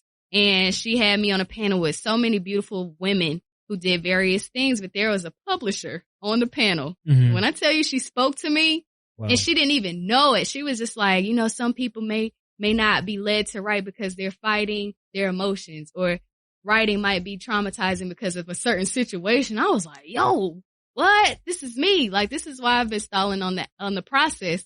And when I sat and thought about it, it was the anniversary of my friend's death. Wow. That same day that I'm hearing this publisher talk to me. The spirit be moving, man. And this was right before I had to talk. Going back to that whole flourishing that burden. Anxiety, like, hold up, anxiety, what in the world? Emotions, grief, all of that is happening right before I get up in front of that stage, in front of those people. And I'm telling them about, you know, my life and affirmations and whatever the topic was at that time, but I'm going through it because I'm dealing with what she just said, grief and all of this stuff coming together divinely like that. Oh, that's a sign. I got to get this book popping off. Like, confirmation. Let's do this. So yeah, I want to be an author. I know I've told you this before, but it's coming, man. It's coming. I feel you. I used to be, I of course I'm big on execution, but I'm also big on timing. Yes. When stuff is ready, it's going to be ready. Exactly. Especially if you know you're pausing it for I wouldn't say the right reasons, but you're pausing it to make it a better, complete project. Mm-hmm. So it all makes sense because then when it's out, it's out. Right. It's out. You want to be proud of it. Exactly. I want to be proud of it. Injustice. It's about somebody dear to me and dear to other people. I want to make sure that it's done right. So I feel you on that. So a book, I want to capitalize off my podcast. I want that to grow. I just want to be a multimedia mogul. Mm-hmm. You know, want to make sure that I'm on my radio stuff, but I want to be an author. I want to transition to television. I want to do it all. You know what I'm saying? And I can. I hate when people try to put me in a box like, oh, you do too much. Oh, you're a jack of all trades, a master of none. Nah, don't limit me. Yeah. Don't limit me. And in a sense, I mean, you're already a mogul. Media mogul. It's just that the things is, you're already in these places. So now it's just time. Like the thing is, I feel like society now, the culture now, the time for certain careers a bit augmented. Like it might take 10 years, but it's a necessary 10 years. Like, you feel me? Mm-hmm. So then when you're in it, you're there, you're polished, you're ready. Right. And even if you're right, you're unpolished, you're right unpolished. Like, got you. And there's a lot of analogy I can go to, but I'm not going to go there. But I think it's exciting that even you have the foresight to do that. But also too, that you're not there yet. Mm-hmm. Cause then now when you get there, it's like, you know the gaps. You already see the gaps. You know where you're going. And it's different when you're there and it's like, oh man, and you fumble that situation. I don't want to fumble. It's like, nah, I'm in on the grind. I'm 29. I'm about to be 30. Mm-hmm. And then now when I get the opportunity to be a radio personality for a major segment, I'm not just treating it like it's nothing. I'm ready. I'm hitting the ground running with ideas, with different layers to blow the show up because I've been in the wings for 8 years. Okay. I'm ready to get these ideas popping off. I've been in the wings for a minute. And the beauty part is once I get there, I'm going to give back. You know what I'm saying? I'm going to give back. I see I have interns come through here now and they're like, Morgan, can you help me with this? Or how do I get in the industry? I'm going to give back. I want to help people. Later on in life, I could see myself being a program director. Yeah. You know what I'm saying? Running a radio station, hiring talent, coaching talent. You know what I'm saying? Where I sit back and let my people do the work. We collaborate. Showcase themselves, do work in the community. We out here with it. I can see all of these things. And radio executives, and if you ever come across this interview, man, you better get on it quick, because in this day and age, it's nothing to create your own network deal, and max it out and make it. So it's like, let's get on it quick. Let's keep it in the industry. Let's keep it in the industry. All right. So let's go here. Last thing before we enter our culture change rapid fire round and close the show. What do you want your lasting legacy to be? Wow. Like in general, like when it's all right, now we've had our career, we've done a media mogul, that's cool. You're the it girl, you've been motivated, you've pushed people, you did all this other stuff. But when we talk about legacy though, like, what do you want people to say? I want my content to be timeless. Like, you know what I'm saying? Where somebody can go back and listen to this podcast or listen to a show that I've Gregory done. Or like a Malcolm X or Come somebody like back where it's and like, listen. it still hits. It still hits. It makes sense, because I'm not just going to talk about music. I want to talk about life. I want to talk about things that we can apply to our days, our daily lives. Like, I want my content to be timeless, like my books or my shows or the events and community-based events that I've put on for people. Like, oh man, do you remember that event Miss Morgan McKenzie put on for the people? You get what I'm saying? Something like that. I also want to build wealth. I want to get out of a poverty mindset. Yeah. You know, when you go, which is difficult. Even when you start like moving, it's always thinking like, should I really get that? Right. Like, should I really get, it's a weird thing. Like, we get so used to, we used to giving, this is black folk, we used to giving, but receiving, and that's through the slavery. We used to giving so much, but receiving, we like, man, and even us, I'm not a slave, but I'm like, yo, me? $100,000 a year, $1 million, me? What? Know that you're deserving. But we'll give everything else. We'll give our last dollar. We know mothers that know, unfortunately, we love our sons, we love our children, but no, they ain't no good, but we give it all. But in receive, we don't ask for no help. We don't say anything. It's a weird thing that I think I was on a conference call earlier yesterday, and it's like, I always struggle with, man, I'll give anything. And I done gave culture. We done went down that road. We done fell down that road, but it's still at times hard to not just like outside of, I done got checks speaking, and it's been way more than I ever thought I was going to be able to make. But as far as just outside of that, like when you start expanding outside of your natural skill set, like a media more, okay, once you dominate the radio industry, let me go into the movies. Well, it's hard to be like, well, let me even imagine having a major movie until you're there. Until you're there. It's like, you can't imagine it. It's hard. I cannot. But I'd embrace it. I'd try my hardest to embrace it while I'm in it. It would be like, yo, wow, I came from that to this. It would be crazy.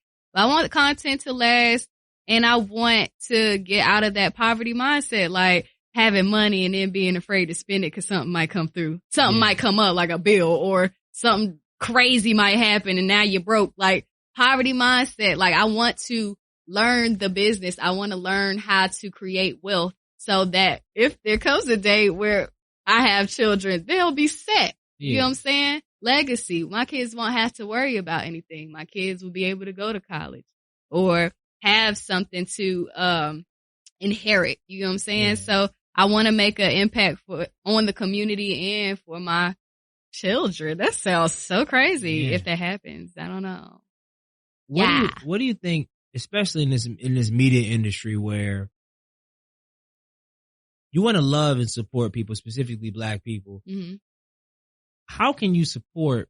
What are some ways that we can be supportive of other people's journeys?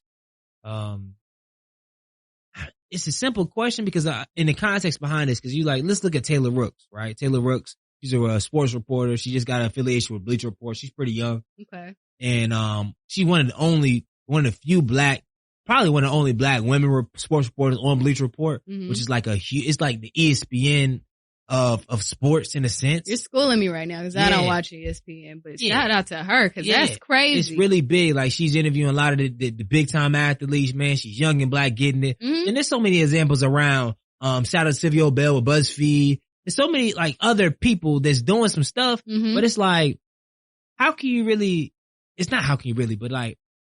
support people how to support people when you're searching the same dream? And you're like, you feel me? Yes. Because it's hard. I mean, honestly, it's like, yo, I want to see it, but I'm like, bro, we're doing it not we in different lanes, but like, bro, it's hard to really think that there could be a lot of us in the thing. So I think I understand what you're saying. Like, we all kind of in the same game right now, and how to be supportive of others while we're still trying to go at the same thing. Yeah. I'm living that right now. Yeah. Living that right now, particularly with radio. The industry is extremely competitive. And with women, few slots for women in radio. It's very much so male dominated. And, you know, we're seeing more organizations come together like Women in Radio or Black Women in Radio, where they're connecting women in radio. And the unity aspect is dope because we get a bad name where we're competitive, we're bratty, we don't support each other because we're all trying to get to our job. A false narrative. And to some degree, because and I can be honest and say it can get catty sometimes. But the beauty part is that unity is being formed. Like one of the panels that I went to in New York City, it was for Women in Radio. So I got to meet more women who are doing what I'm doing. We all got different lanes. We all going for the same thing though. And you just got to be secure in who you are, secure in your content, secure in what you're producing, and being secure in your capabilities and your talent. So you won't be shaken or moved by another young lady who is doing what you're doing. So I've made an effort to reach out to these other radio personalities. I follow them. I follow other talent, particularly women. What they doing? What they got going on?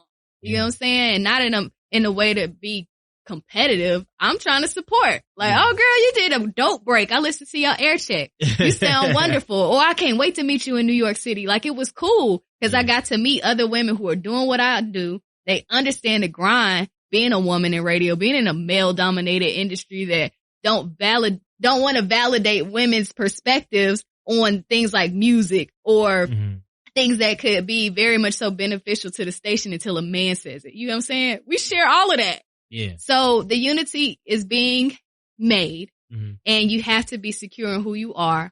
And yeah, we all going for the same thing, full-time jobs, full-time radio jobs, but it is what it is. I support you, girl. Don't do nothing shady. Yeah. We good. Like, I support you. It is what it is. Falling in love with the craft instead of falling in love with like popularity. Bingo. And you see some people who do it for clout, some people who don't know the craft like that. And that's what's been my saving grace with radio. I love the craft. Like, I'm trying to learn everything about this thing. Like, I love production. I love this soundboard. I'm trying to figure out what my program director is doing in here. I picked Big Mo's brain. He programs the music. I'm trying to learn everything in this thing. So if the day comes where I can run my own station, I'm down. I could do that. So I fell in love with the craft. So sometimes I'll be like, man, should I do this idea?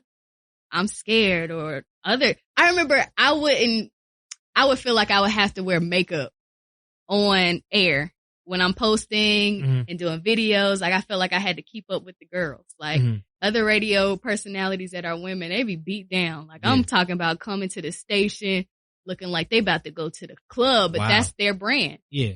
And I had to be like, okay, am I going to compare myself to them? Should I be doing this? And I'm like, nah, y'all gonna get this bare face. Cause what I give, my brand is transparency. People rock with me cause I'm gonna get them what it is. Like, I will get on IG Live when I just rolled out of bed and just made it to the station and be like, yeah, I just got here, man. I'm going through it, but we go party. Like, people know that I'm going to be transparent. I'm going to give you what it is that day. Yeah. And that's my lane. Like, so instead of comparing other talent and what they're doing and what I should be doing, I do what's for me. What's my lane? Stay in it, cultivate the craft, and move on up. Cultivate the craft. That might be the title of the show. Cultivate the craft. Cultivate the craft. That's crazy. I always remind myself every single day. It's like, once you really and truly fall in love with the craft, of course you want to pay your bills, but outside of that, it's like, what more can you want? Because once you become a master of the craft, people will recognize real. You step in the room, they're like, I don't care if you don't got the reach. We know who the dogs are.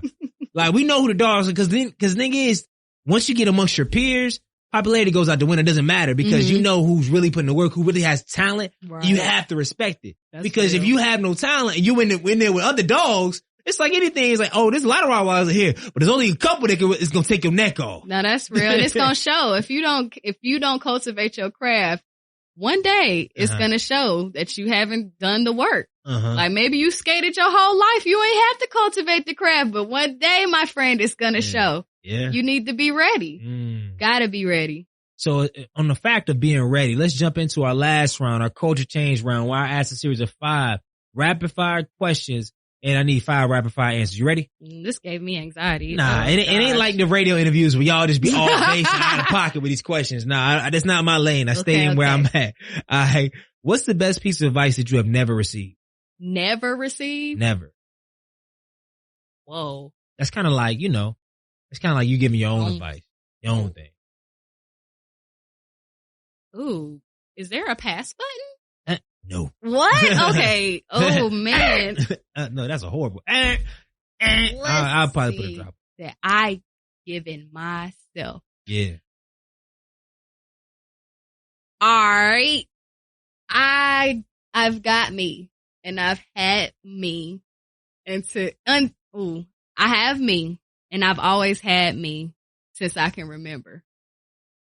Break it down. I have me. So like some deep rock chakra stuff. Or I rock with him. I rock with him. I got me until I got me. No, everybody say this sound like. It's real though. Like ever since I was little, I remember people letting me down. Mm-hmm. It could be friends. It could be family. Preach. It could be whomever. Every single day.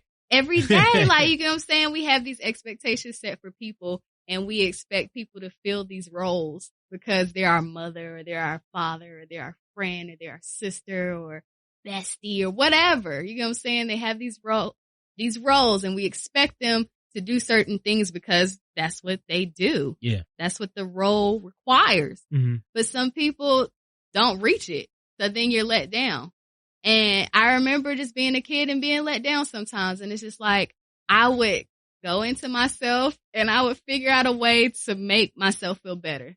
I would be like, I'm okay. Or I would draw, or I would go outside, or I spent a lot of time with me, you know what I'm saying, by myself. And I was okay. At the end of the day, I had me. Even as a child, having that type of agency. You know what I'm saying? So fast forward, as an adult, you're aware of a lot of different things. And those expectations are still there of people that we encounter every day, or people that we love and care about, and they don't reach it. And they still dropping the ball. They still drop the ball. And there's certain people in your life where you want them to live up to that role. Yeah. It seems super easy to do, but they just can't do it, or they just refuse to do it, or it's something that they just cannot do, whatever the reason. You have to be okay with that and know that I've got me. Mm-hmm. I'm okay. I have to be pleasant in my own solitude and know that I got me. I've always had me, period. Despite what anybody else does around me, I've got me. Yeah. I've had me. Come on. Music to my ears. You broke it down. I see you. If you could add one habit and take away one habit, what would they be? Add one habit. Working out. You don't work out? Man, I have not seen the gym in who knows you when. You want Miss Fitness. You Miss Golden Light. Miss, like. That's old. That's old news. So now you want to be old now. So now we old now. Yo, I cannot believe my life right now. I never thought I would see the day where dance is not number one in my life. That was my workout. I just taught a dance class last week, which was amazing. I taught a kids African dance class, had a blasty blast.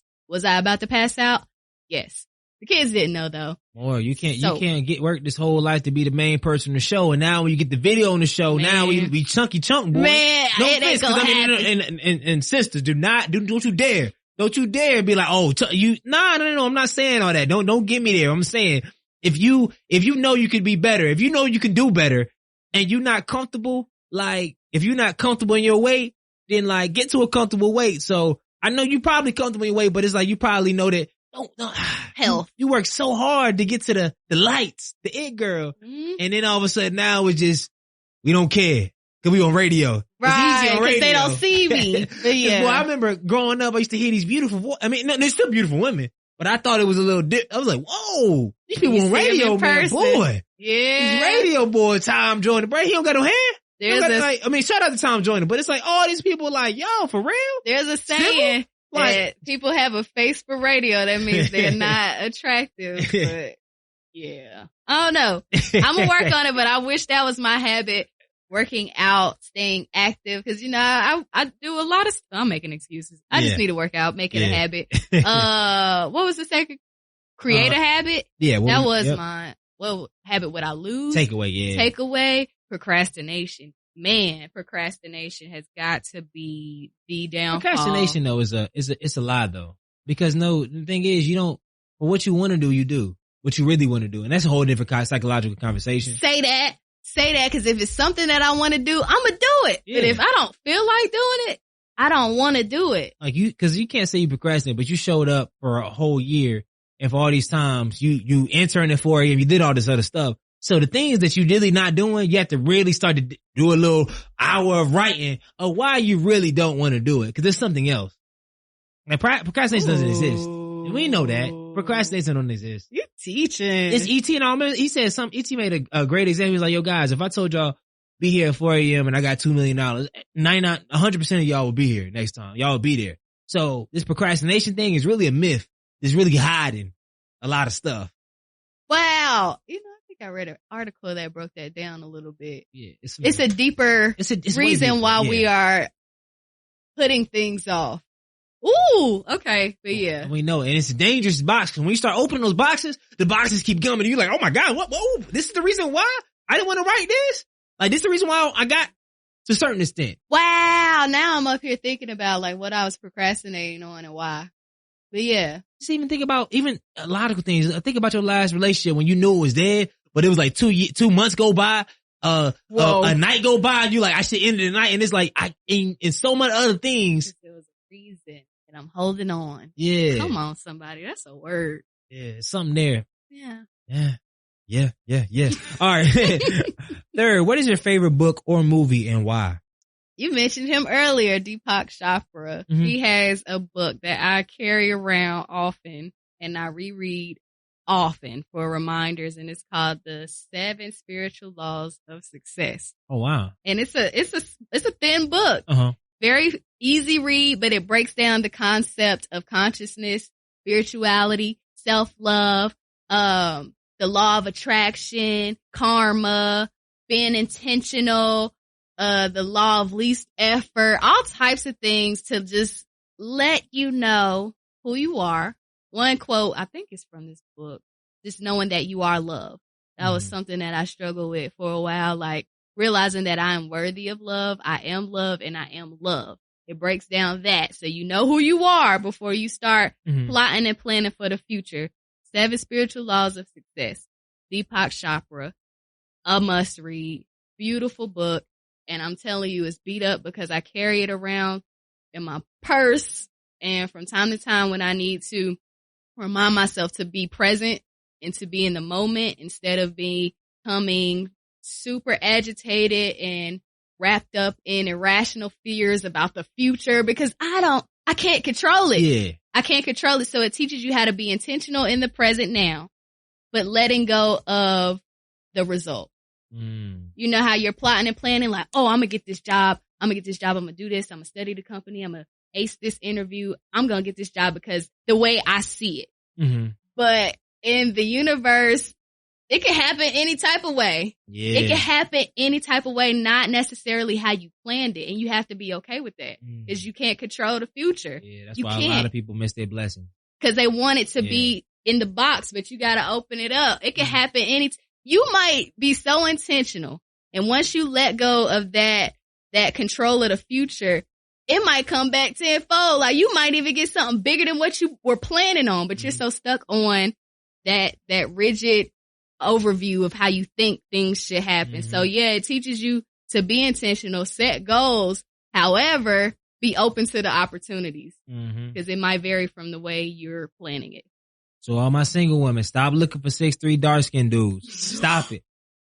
Y'all gotta reframe your blessings. Your blessing might be that 5'10", 285-pound dude. He got a good heart. I'm working like on that blessing me for you fellas. Stop looking for light-skinned girls. Y'all blessings may be in the brown-skinned women, like for real. But since I'm in the radio station, that's why I say things like that. I typically don't say that in my home, but I'm like, yeah, stop looking for blessings. I mean, go on and on for forever. People want to say, oh, my blessings, write a book. Well, maybe you might need to do an audio book. Or maybe you could do something like there's so many other different things. Like people say, I want to start a podcast. Like, bro, that might not be your do lane. something in the just do something locally. Like cause you want to start a podcast, but it's like you don't want to be committed to it. Like, no, don't do that. What is your intent? Maybe you should do once a month local meetings with 10 real people to sell your business. Like, I need to do a podcast to grow the brand. Well, how about find 5 local businesses that maybe need your services and invite them to a lunch, spend like $100 on a lunch, get a little venue space and pitch your services there. But everybody want to grow their brand on podcasts and then they spend a year in it. This is what happens. They spend a year in it and they get a couple hundred downloads, no business inquiries, and then like, oh man, blah, blah, blah. No, dog, because you put all your energy there when it had to be, get your clientele, which is in locally, meet with them and share their services. And then you got a $3,000, $5,000 deal. I'm just tired of all this other stuff, man. Like everybody, that's the problem right now. A lot of people in lanes, they had no business being in it. It's like you in the Hove lane, but you got one person in the car. Get out the Hove lane. I'm done. Get out the Hove lane, bro. Like get out the way. Like you in the fast lane, you driving 25 miles per hour. Get out the way. I'm weak. Let the dogs be dogs. Like you need to be in the one lane. You need to be on a bicycle. No, you need to be walking. But you want to drive in cars. That's why you keep getting wrecks. But that's neither here nor there, man. You be speeding on the road, man. Hey, I do now. I bet. But back in the day, no, when I had my Neon, I was in the lane. Come on, Neon. I was in the little 50 mile per hour, boy. It was rough times, man. Shout out to the Neon days. I had a white one. What color was yours? I had the gray, 2004. Wow. All around my A&T. Shout out to that. Shout out to my Altima too. I had a 2002 Altima. Had the radiator going crazy. Okay. Honda Club. What's good? Yeah. It was good days. Oh man, we still here. What is your biggest fear? Ooh. My biggest fear. Okay. Ugh. Okay. A few things pop up. With anxiety. Yeah. It's irrational fears daily, and it stemmed from lack of control. So, in general, losing control, not having control, it really drives me nuts. Still to this day. How do you cope with that? Just meditation. And meditation. Meditation and therapy. Meditation is really like what really, really helps me, because I'm telling you, the concentration that is involved with meditation is just letting your thoughts be. Letting them be. And ultimately, you'll reach a level of peace. You'll reach what's called the gap, and it's nothing at all. And it's so blissful. Peaceful as hell. Because I'm used to turbulent thoughts, because I'm plotting and planning for the future. Like, okay, what is he going to say? How am I going to plan this? Or what is going to happen when I get there? Or is it going to fail? Am I going to crash? Like all types of crazy shit. Sorry. No, I'm not. I'm just because. Yeah. But all types of crazy stuff happens, and I'm in my mind. I'm honestly and constantly preparing for things that I have no control over. So that's a fear. Generally, not having control. And I'm learning that I can't control people. I can't control the future. We can barely control ourselves. We're trying to control somebody else. Exactly. But think about relationships. Yeah. People get into relationships and they become controlling. Not saying that I'm controlling, but we have this sense of entitlement and ownership of people that we love, when you got to just let them be. Because if both parties think like that, then it's chaos. It's like, chaos. I think, hey, bro, nah, don't talk. Hey, I'm on it. When I leave, boom. I was like, hold up. But my thought is, yo, when you leave, you go to Greensboro, I need to know the itinerary. My thought is, hey, I'm going to Greensboro. You know who I am, blah, blah. And it's like two conflicting agendas. It is, but you see what it is, though. Yeah. It's the sense of control. Like, oh, don't talk to this person, or if I do this, maybe they'll do this in return. Like, you can't control people. You gotta let that go. You gotta let people be. You gotta let people do what they do, whether they're not reaching expectations or not that you have set for them. People are gonna be themselves, do what they want to do, and you gotta be okay with that. You gotta be okay with being intentional about your plans, what you want to do, but maybe they work out, maybe they don't. Yeah. You'll see when you get there. Not having control. That's one of my biggest fears. That's why I deal with anxiety. One of my students said something deep. I was like, a lot of cats, if you probably even been one of the students say, oh, you got a lot of potential. But then it's like, how do you, like, the student was like, how do you know I got potential? Like, why are you basing me off potential instead of who I am? Right now. Ooh. And it sounds cool. It was a deep kid, because everybody, he one of them kids, everybody got a knucklehead kid. He's a cool dude. But he like, you know that he can go left or right. And I had a real conversation with him, because I was just asking. I was like, man, because all these kids have heard that, you're wasting your potential. But he's like, bruh, all the teachers ask me that, but how do you know this is my potential? This is who I am. And it's like, yo, we spend so much time teaching who we think people are instead of teaching like who they are. Right. As teachers, but even people like, real. in a relationship, like I'm trying to make you the girl that I want you to be. And it's like, hold up, instead of the girl you are. And it's hard because to think through it, because you in your head, you're like, no, this is how we supposed to be. It's like, hold up. It don't work like that. It don't. Go get the girl you want instead of trying to mold or control and change this girl into something you want. I can work with it. No, go get what you want, my G. Like, go get what you want. Because when you want Chick-fil-A, if somebody give you McDonald's, you ain't gonna be like, I can work with it. Nah. Like, I want Chick-fil-A. I want Chick-fil-A. Give me my waffle fries. Like, nah. So, yeah, it's some hummus. You can work with it. No, give me some hummus if you want. Not hummus, though. That young man is... hummus. People trying to get me in this vegan lifestyle or trying to, Jamaican food is cool, but I don't eat Jamaican food. I don't eat Haitian food. So don't tell me to go Haitian. I'm black. No, I don't eat rice. It's me. Wow. So it's like, yo, stop it, bro. Stop it with this Haitian stuff. Don't send me no invites. Don't send me your Facebook event. I don't want it. I'm playing, man. My Haitian people like, yo, G. He going in. Hey, that kid, he deep. Yeah, bro. How old is he? He's in like 6, 7. He's in 7th grade. Wow. It's always a Keon. Look, shout out to Keon. But it's all, these Keons are always. Keon on something, man.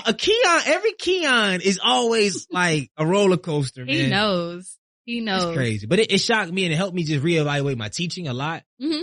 Because I mean, as a teacher, and probably you have students probably in your class that in your head, like, he's just not living up. It's like, maybe that's who he is. Maybe I can't control them. That's something I tell them every day. You got to make the decision to do your work. I hate teachers like that. No, but it's real life. You become late in class. What? Well, I'm just indifferent. Okay. I got them. I got them this week because last week I showed a documentary on the Black Panthers. Uh-huh. They thought it was just, we're just watching this. I'm gonna leave early. One by one, they started filing out. I was like, bet. They was like, once we turn in our paper, we can leave. I said, you can do whatever you want to do. This is your choice. Like, this is what you want to do. Fine. They came back to class today. Pop quiz. I became that professor today. I love you told us to leave. You told us we could leave. You decided to. You're grown. You could do whatever you want. I'm not about to force you to do anything. And that's life though. Oh yeah. That's life. Yeah, you could do it. Oh, you don't have to go there. You don't have to interview. You don't have to send that email. You don't have to do anything. You make that choice. You make that deciding factor on what you're going to do. Sure, you have potential, but where are you at right now with it? What's good with it? Where are you at? Yeah, you have potential to stay here, get all of the information that I'm giving to you, apply it, all of that stuff. You had a potential to do so, but what you going to do right now? Maybe that's not you. I can't force you. Even though I will say though, not to be old school, but it is scary though when we're talking about like Black Panthers and documentaries and you have students that attend the Black HBCU. Mm-hmm. And you make a decision like, I don't need to. It's a skip. That's why I did that pop quiz today. Cause I told them straight up, I was like, this was quality content. Mm-hmm. I said, this stuff is still it has an impact today. And y'all gonna walk out on that? Wow. They was like, no, Miss Corner, no. And y'all wildin'. We want to be the first ones to march and do all this other stuff. It's like, bro. Come on. That's why I didn't march. That's why I know a lot of stuff. Cause I'm just now starting to get hip to my culture over the last year or so. Mm-hmm. Took a couple of years. But that's why I didn't really activate it. I mean, that could be an excuse on my end. I got to unpack that. But I'm like, yo, I don't have no right. Cause I haven't done my due diligence. Mm-hmm. But I see a lot of young cats want to say a lot of stuff on social media about black stuff, black, whatever. But like, yo, you are that person that walks out and don't read no history books. You are that person. You look at one YouTube conspiracy theory. And all of a sudden now you all on black culture. We all on this. I'm like, bro, what? You won't. Bro, did you research the person that said that? Man, it's intense out here, but I got them today and hopefully they learned something from that. I was like, wow, like Black Panther, it was a really great documentary, but the beautiful part is it did touch a lot of my stuff. Yeah, cause that's the thing about the culture. Everybody's not going to get hip. Everybody ain't going to get hip. We gotta love the people they are because we spend a lot of time trying to find all these people, but then the people that's like, yo, I'm learning. I'm here with it. I'm here for them. Yeah, let the riders ride. Yeah. All right. If you were the president of the United States, what's the first thing you would do? The president of the United States. Morgan McKenzie. I see this question popping up on social media, in regards to a lot of the, candidates who are running for president right now. Reparations. Where are ours? Yeah. I'm trying to figure out how to make that happen. And yo, you Andrew Chang supporters, don't hold him to the fire, man. Don't say, oh, we're going to give everybody 10 grand. Nah, no. I want this reparation talk. Like, I'm not going China man. I'm not gonna say China man. Because we got some minorities listening to this podcast that are of Asian descent. Mm-hmm. But I'm not going to say. That's all I'm going to say. I would try and figure out a way. Kamala Harris, where's the black agenda? What's the black agenda? Yeah. I would have one. Yeah. I would legit have one. Like, if I made it that far, I would try to figure out what's my black agenda and how we going to get reparations. I don't even care how wild that sounds, though. I don't. I remember, did we really ask Barack Obama what his black agenda was, and did he give an answer, really? I'm trying to remember. Because I'm going to be honest, though. I think, with all respect to Barack Obama, shout out to Barack Obama, you listening. I appreciate you. And Michelle. But I feel like there's a lot more scrutiny now on black candidates than there was before. I keep saying that, too. But I mean, I see both sides. Like, one, we should still hold black candidates accountable. We should just let them skate because they're black, you know, but now we ultra critical now. So, the scrutiny is real out here. Yeah. It is, but if they bout it, they not gonna fold. They gonna be ready because this is the presidency.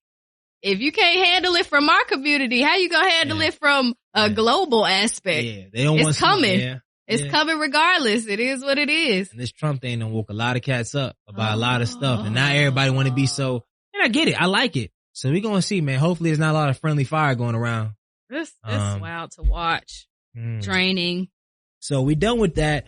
Every person that's ever been interviewed on the show answered this last question, and then we close it out.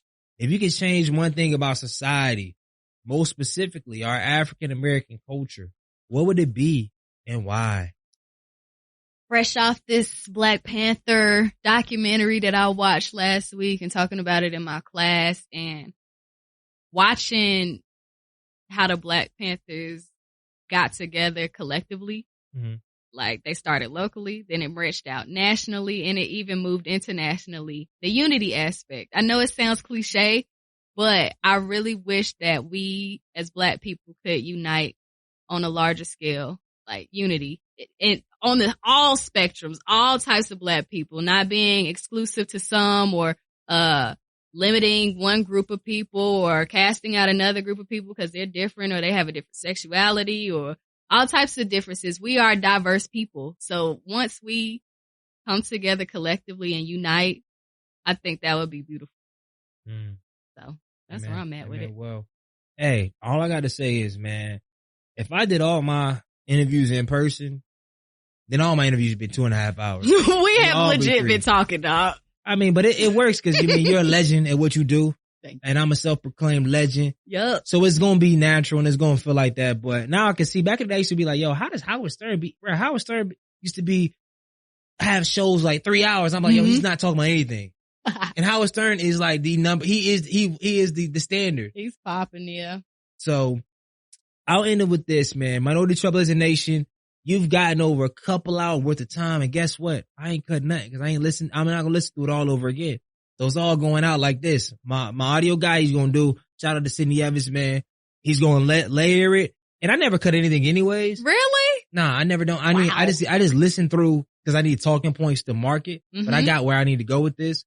But no, I never cut because luckily when we got a podcast, I love y'all, but I don't care enough about, time sometimes. Like, cause people that want to listen to 30-minute show, they're going to listen to 30-minute shows or they're going to listen to it in snippets, or somebody be like, all right, this is a show for me. This ain't, right? And they going to loyal people. They're going to ride. Some people listen every single show to the end. Some people listen to stuff that fits their needs. Some people come on because of a certain guest. But to be honest, this is my show. So if I've had 3-hour podcasts, and honestly, that one is my number 2 of all time. Oh, it must have been really good. It was about tech thing, and it went viral. It was about like tech and app development, turning out offers, and it had like he went to Princeton, all this stuff. So, people was game, but game is game. And luckily, this is my show. This ain't syndicated. It ain't radio. I ain't built for radio because I can't do 30 minutes. You can do XM.